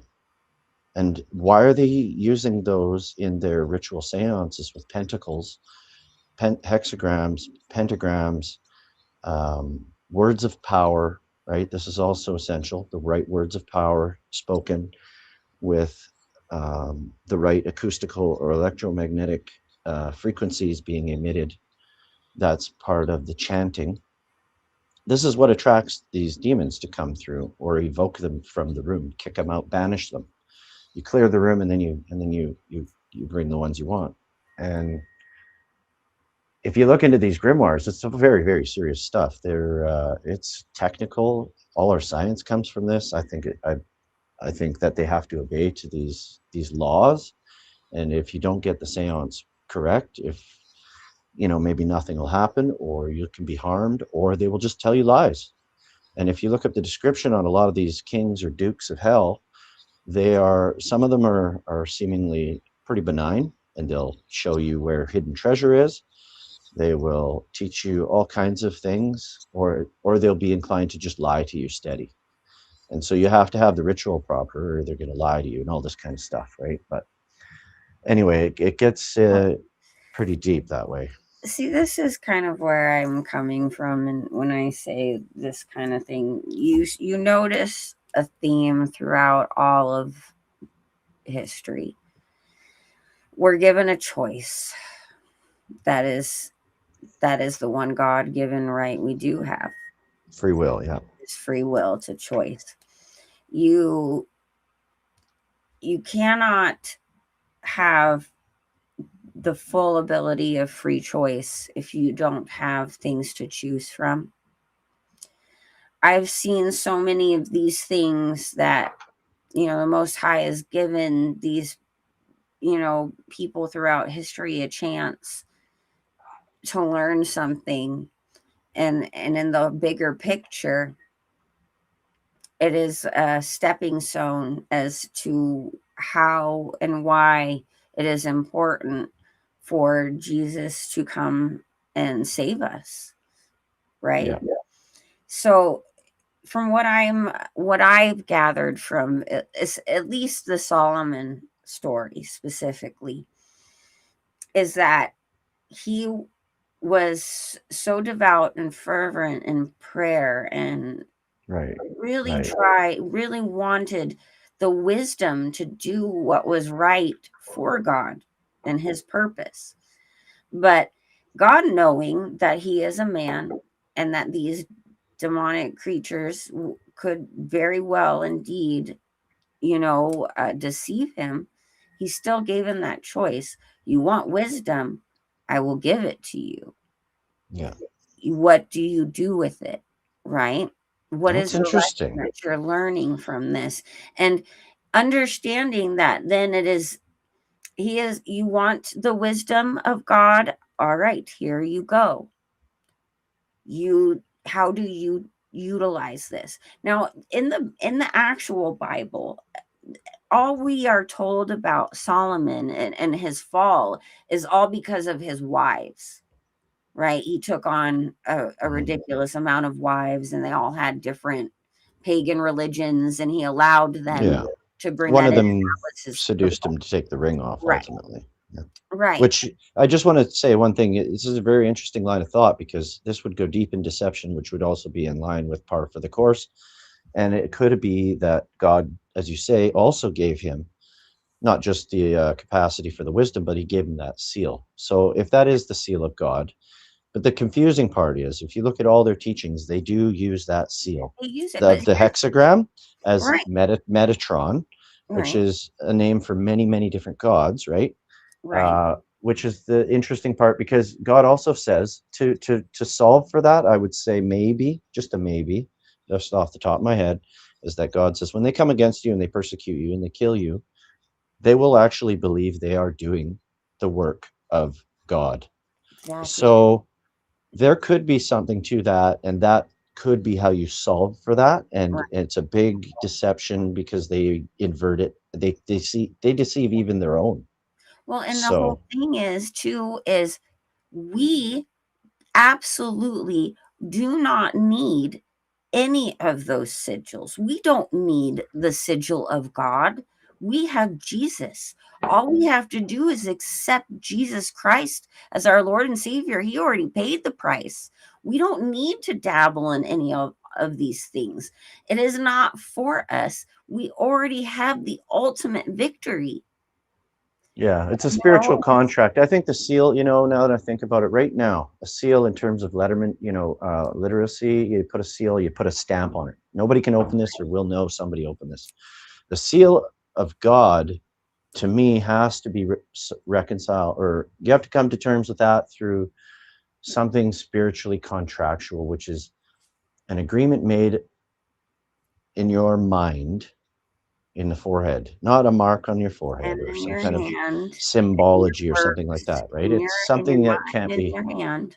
yeah, it can't be taken away. It's your intent, it's your love of the truth, which is ultimately Jesus, because everything else, that nothing has been true on this earth other than Jesus. Since he stepped foot on this earth, everything's been predicated on lies. So Like it was that's used as interesting. a substitute for Jesus before Jesus came. You know? But And you see this all the time in so many things, that when you see the pentalpha or pentagram, it's always used for protection against demons. And this is where we get in modern day witchcraft and all of these things, these people who still think that their protection against these demons are through these symbols, instead yeah, of knowing that it is through the contract of accepting Jesus Christ as your Lord that and Savior. no, that's right. And if you get into some of these grimoires, like the Grand Grimoire, it's terrifying looking. I spent a better part of yesterday looking at it, and they have to pray. It's heavily advised you do not engage in this stuff, because you have to pray so stringently. You have to have everything perfect for, like, I forget, a period of a month or something leading up to this. You got to pray twice a day. You got to do certain things. If you miss a beat, you're going to screw it up. You don't even know you missed a beat in one of those days. And you get to the end and you evoke this thing and you lose control of it, whatever. Uh, there is some really serious connotations with all of that. Well, too, I gotta say this. In the last, I want to say 10 years at least, they have been throwing so much sigil magic at you through Yeah, entertainment. yeah. And you guys need Emojis. to know that these things are invoking that stuff in your home. Yeah. And I this is the part where you don't have free will. This is the part that's been deceived. We've been all trained into this, not knowing. This starts with Christmas, even, like, Yeah.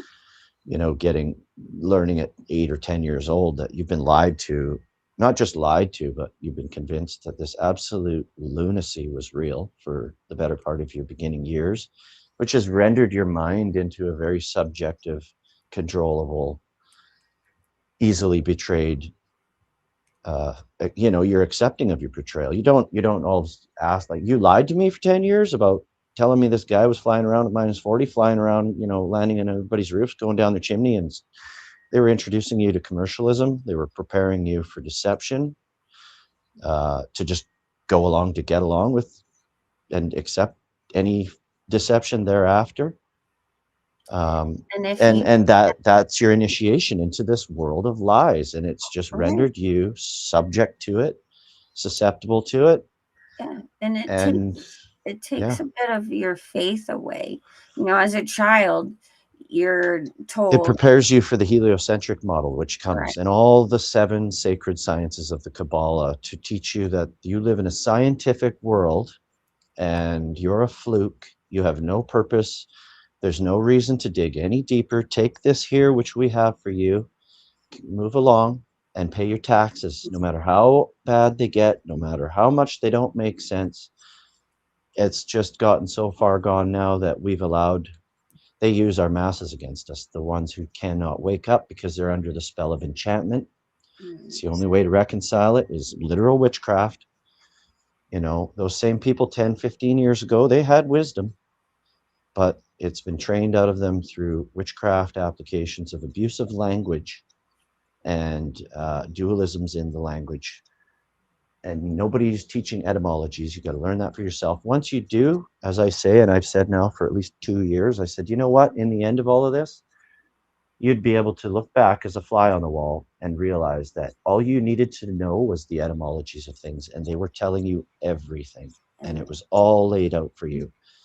And the more you learn this and apply it, you'll start to see all these clues where they tell on themselves. With this dualistic meaning, they contradict its original rudiment meaning. And if you go look back, it's like they're mocking you. They're not even bad actors. They literally want you to know it. But if you don't, I don't know what that says about you. The only thing I can say is you're under a spell of delusion, and it's through the TV, it's through these black mirror scrying devices, which again are built on sigil magic, the circuit, and the circuits are now being put in people. Circuits are based on sigil magic, not the other way around. This is ancient technology. This glass, the glass in and of itself could be linked to something sentient. It's obsidian to make the black scrying mirrors. That's the type of glass they use. And we'll look at every single smart device or flat screen you have. It's black glass with a circuit board in it, an electromagnetic bridge from the metaphysical, or from the meta space into the, metaphysical space. And this again is your language, your understanding of what is meta. Why did they use the word meta? What does it mean? The dead space, the spiritual space, the thought space, it's a deep, profound thing that tells you, should you have the eyes to see, should you want them? Because if you're not a lover of the truth, you're never going to know it. And if you reject it long enough, 2 Thessalonians 2:10, 11, and 12 speaks to 90% of the population who just wants to keep on. Even Toole sang about it. Fret for your latte in eulogy. That's speaking to the world. Fret for your haircut. Fret for your latte. Learn to swim. You don't, whatever you do, don't learn about your spiritual being and how to save yourself. And, it's crazy. And they tell you in the movies, the music, in the news, everything. It's like, man, these guys don't even care to hide the tracks. It's like, no, they want you to see them if you have the capacity, because it's like some law they're not allowed to default on. And that's part of the occult, where they have to leave. They can't entirely erase what would give your free will capacity to operate under God's cosmic law. Because they are still under God's permission. That's right. That's it. And this again gets into deeper understandings of spiritual, contractual. Lucifer operates on a permit system. And if you are, I think this might get a little bit muddy. I do not believe in the 613 laws. Their own laws destroy anything lawful. Just what they can do with a 3-year-old less a day. What's lawful in that? And you're going to take my head? I don't think so. For saying a name out there that happens to be my belief, that's not lawful. Legalisms and lawfulisms are totally different things, right? And they pervert even lawfulness. But I do believe in the commandments, and I think that once you become aware of a certain level of this stuff, you become responsible, because you're not acting out of ignorance anymore. You're acting out of negligence. You're ignoring what you know, and that's the scary stuff. That's where the Christian has more to worry about than the person who's not yet a Christian. The one who sneaks in the door at the last minute and gets the same prize for the guy who's been preaching for 50 years. And that's where you're subject to it, because you're aware of it and you know it's wrong. And if you don't repent, you run the risk of being chastised. smacked in, God will chastise you in the flesh, I think, possibly, for sinning or living in sin, continual sin, and not caring to correct on it in any kind of a way. If you're making an effort, it's a real gray area for me. It's a tough one. I battle it constantly. But it's not to get mixed up with the law. It's just, it's not right to steal. It's not right to kill. It's not right to do those 10 things. And that's written on your heart. So to me, that says, no book. You don't need to worry about them burning all the books. You don't need to read it in a book. You don't need someone else to tell you. It's wrong, fundamentally speaking, for all kinds of just natural inclinations. So don't do it. Right. And if you're living in that, then Lucifer now has grounds through God to enact judgment upon you in the flesh, and you're going to have a hard time. You're going to have people that are acting out of character around you, that have demons working vicariously through them. The boss who you normally cut you slack, he's going to come down on you someday and be right out of character and fire you for doing something you got away with for 10 years. This is really deep and weird, I know, but that's the loose way of putting some kind of contractual permit system to Lucifer, because Lucifer does not act outside of God's accordance. We are in a time of judgment. Right.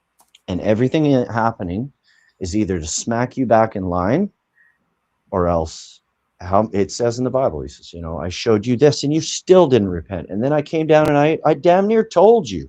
I damn near revealed myself to you, and you still wouldn't repent.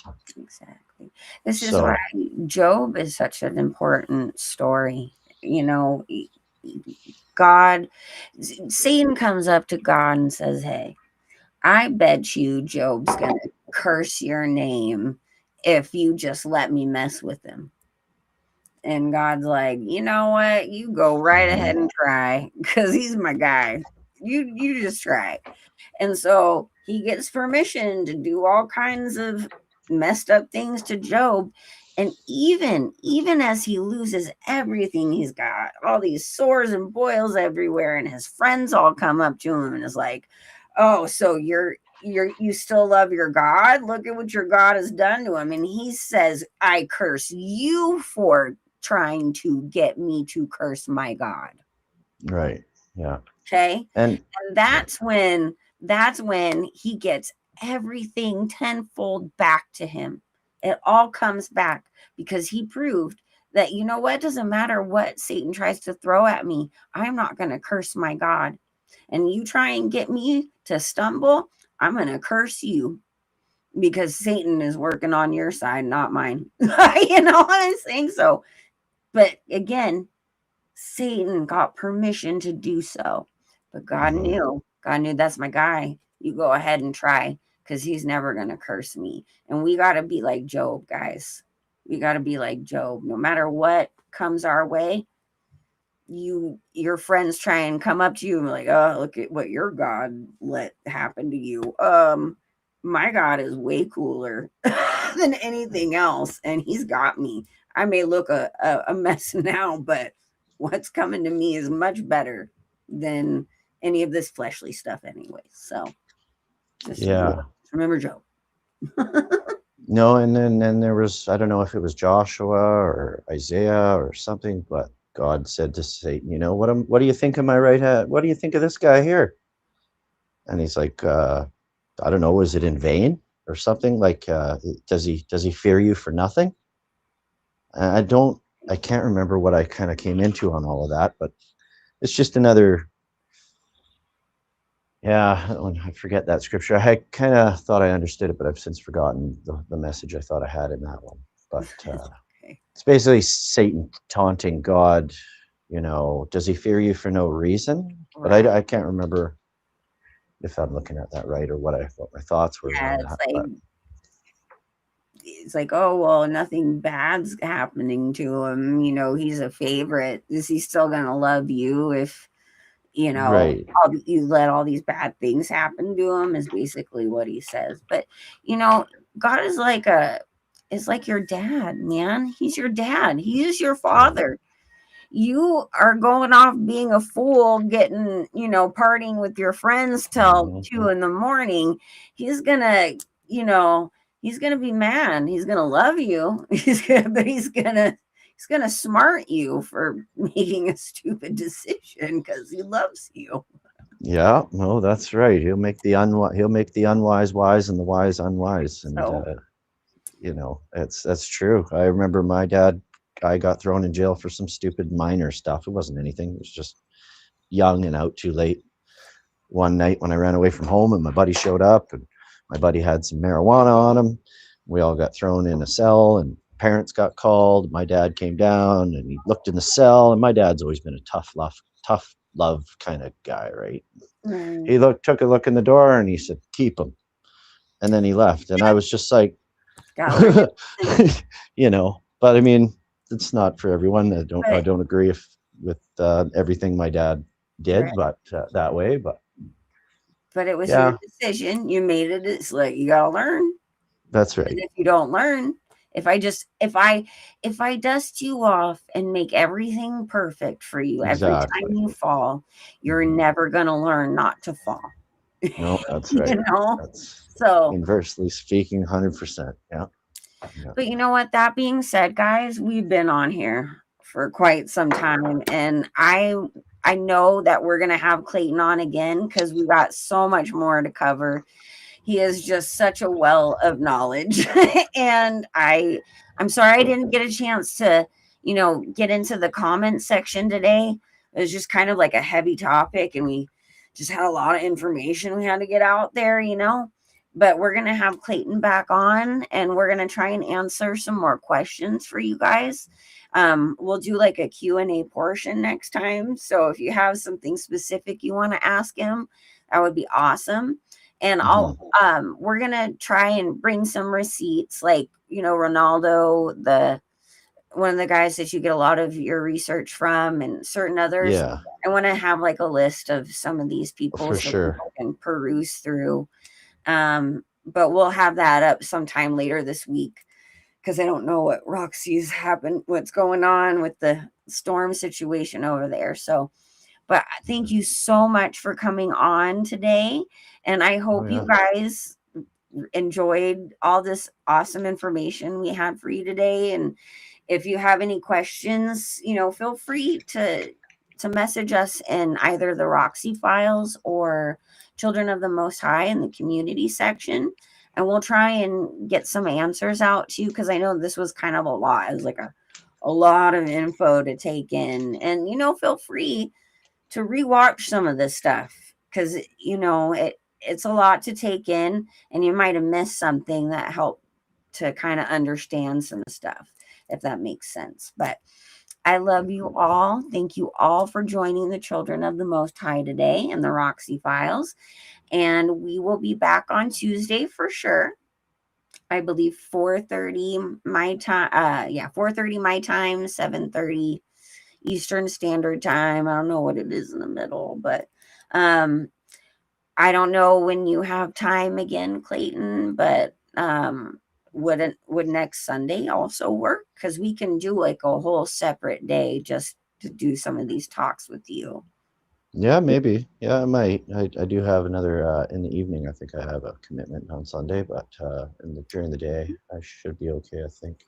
Well, we'll try and keep you guys updated, in the community posts when we're going to have him back on. But I would really like to have him on regularly if I could. See how I just threw you in there like that? That'd be great. Oh, it'd be great. All of this stuff. I mean, I'm like you guys, just looking at all this stuff, and I say to people, or I have said for a while, is, look at the dynamic going on around the world. Anybody in this room knows it more than most, and I would just say, like, to understand anything in any of this, you need to understand a little bit about all of it, which sucks because it's very broad, and Right. it involves Hollywood, it involves this, that, and the other. All this stuff points to the same place, and Everything is connected. it helps you make connections automatically. When you're looking at this, after a point, it just starts snapping into place, because you know this and you know that and you know this, you found that, and a certain word will pop up and you look at it entirely different. Every 3 months I'm looking at this stuff differently than I did, Yeah. because of my fast tracking inundation of information and just new graduating into understandings of like etymologies and stuff, and like it was always there in your face, but until you actually stop and like, wait a minute, it's just gonna pass you by every time, and then all of a sudden you notice it, and it changes everything, puts it in a whole new light. So I'm gonna share this. This is Clayton's YouTube channel. Is there any other social media avenues that anybody else can look you up?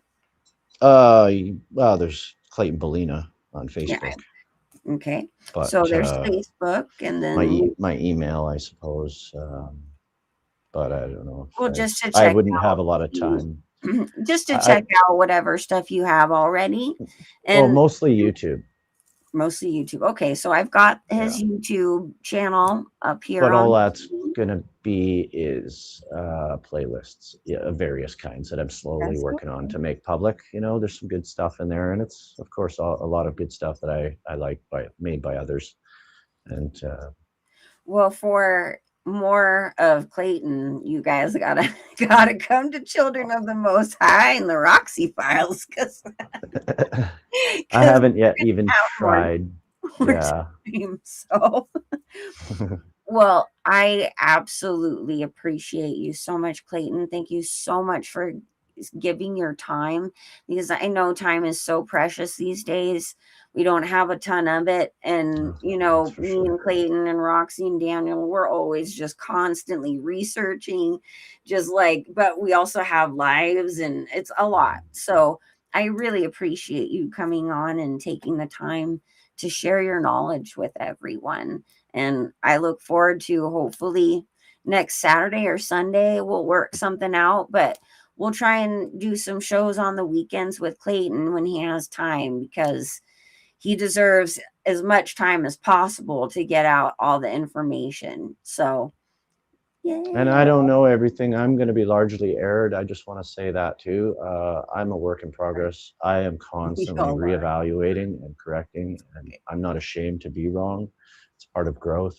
Exactly. And, sometimes I feel like if I am wrong on this, it's not by much. A lot of the stuff I'm willing to say, but some of the semantics or the details could be, I could be way off. I don't know. This stuff is so Well, speculative, but then a lot of it is reaffirming through other works too, which is why it's important to learn about the Kabbalah, whether you're religious or not. These people absolutely are.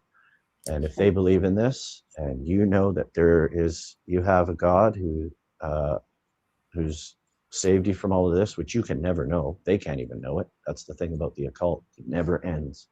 It's the knowledge of everything deep. And they just aspire to learn it all, but they never will. That's the dirty trick. So just as they deceive us to do their bidding, they are also being deceived to do his bidding, who's ultimately just working judgment through God. And I don't know how else to put that, but yeah, everything. yeah, I just wanted to put that out there because I don't propose to be right about Like, this stuff. So none of us are all right on the money all the time. It's I just not how it is. But that's why the body of Christ, like, we all come together and we all learn together, and we're discerning from the Holy Spirit, and we're constantly checking in, and coming out and saying, hey, I had this wrong, but here's where it was leading to, and here's the right information from what I gather, because we're well, all we're trying to navigate through a sea of deception. We're trying to find truth that is, a little bit here, a little bit there, and you have to navigate through a whole sea of nothing but deception to do thousands of years of what's been hidden from us in a short period of time. It feels like to me. So I'm trying to work 6 days a week, 12 hours a day, and somehow do this stuff in the best way that I can without literally reading it, because I'm driving if I'm not working, and my cat is driving me nuts at home after I get home. So I have very little time to come up with this stuff outside of my own thoughts, and I attribute that to God. All glory goes to God. If I'm thinking this way, that's him. That's me. That doesn't belong to me necessarily. I don't know what else to say about that. If you know, you know. If you have that going on, you have that going on. You make the connections first. The evidence comes out after, and it often reaffirms what you already knew that you could just never connect on your own. So it's a very interesting time. It's it's scary, but it's fascinating, and you got to keep on your guard and pray against this stuff if you are researching a lot of it, because it is very dark and full of dark energy that's trying to suck you into it. And On yeah, a real positive note, though, we are here to witness the return of our Lord and Savior, of our everything. He's about to come. It's like, what? Like, we get to be that generation? Okay. yeah, right. It's a little much, but at the same time, like, whoa, mind blow. Yeah. Like, okay, you really think I'm strong enough for this? All right. Well, if I died 10 years ago, I would have died in sin. Right. So there's that. I don't know. Certain people are meant to see certain. Why are you privy to the horrible, great, terrible day, and not someone before you? Or, you know, maybe it is a blessing that if that's what you need to see to get in line, look at it that way as well, even though it's going to be terrible if you're not a pre-trib rapture believer, which I don't think you should be. That's up to you. I could be erred in certain terms with that, even as I speculated some of it, but largely it just doesn't make sense, and it's written against for all other observations I see in the Bible. 90% says you're going to pick up your cross and you're going to be persecuted. You're going to have even family put you to death, rat you out in the social credit system. You're going to go through much tribulation if that's where we are. I think we're in Satan's little season myself at this point, because of the phenomenal amount of evil and lies, that to the point where if it could be worse, you can't. I'd like to see you show me how. Well, here's the thing, right? Is we're this much closer to the end of all of this evil. It's gonna get crazy before it gets better, but that's it. This is the end before the fire. So it's purification. Yeah, it's purification, but it's soon enough. All these thousands of years of evil, all of this permeation of evil that's just been surrounding us for all this time, is finally going to end, and we are this close. So you just gotta hold on. Just hold on. Just a little bit longer. You got this. And you know what? We are as close to hell as we're ever gonna get here on this earth, because we're going home to the Most High. So pray for those who don't find God before then, because this is the closest thing to heaven they'll ever see. You know? So that being said, I absolutely love you guys, and I'm super stoked you came to hear all of this awesome information. And yes, we may not have everything on point, but this stuff that, you know, we're all putting together through the Holy Spirit is really mind-blowing. And it's so important to understand this, so you have that proof that the spiritual world is more real than this material world. So, as a lover of the truth, you will see the truth. It'll be given to you, and you'll bounce out of your deceptions. And you just have to be humble and have that humility to know that you are going to be deceived. It's those who get stuck on it and allow some kind of pride to all of a sudden just stop their progress of learning that which they might be deceived about. Because even the elect, if it were possible, would be deceived in those days. And some of them probably will be, you know. So anyway. I'm getting some technical difficulties. All right. I guess that means it's time to go. Oh, there they are. You did have those images up, or at least there they are. And now they're showing up. Isn't that funny? If you could zoom in for anyone who's still in here, and they can take a screenshot or something. those are your 72 sigils from the ARS Goetia, the 72 kings of hell, which have infernal legions under them. Yeah. And this is what all of our tech is comprised of, guys, is these sigils. Just so you know. Yeah. So look up electrical symbology. It's interesting. well, I absolutely love you guys, as I said, and don't forget to say hi to the Most High tonight. Give them your love, and we'll be back Tuesday for sure. And I'll let you guys know when we get Clayton back. And thank you again, Clayton. Is there anything you wanted to say before we go? No, that's pretty good. It was a pretty good talk. That was didn't know how that was gonna go. It just comes out. That's But life, baby. You never know how it's gonna roll, but it's all good. Given enough It's from the time, heart, real. Yeah, it all comes out. It's always a little bit different. But I mean, that's just scratching the surface, honestly. That's a lot of deep conjecture and postulations and factual stuff, I believe, at least, but I won't say that it is real because I know some of it could be flawed or erred a bit. So anyway, thanks everybody. And thank you, Shannon and Roxy, for having me on again. It was awesome. I just want to say one more time, I love you, Roxy. You're my Yes. girl. So Yes. say your prayers that her storm does not knock out all of her her research, because that would not be okay. But yeah, love you guys. I'll see you later.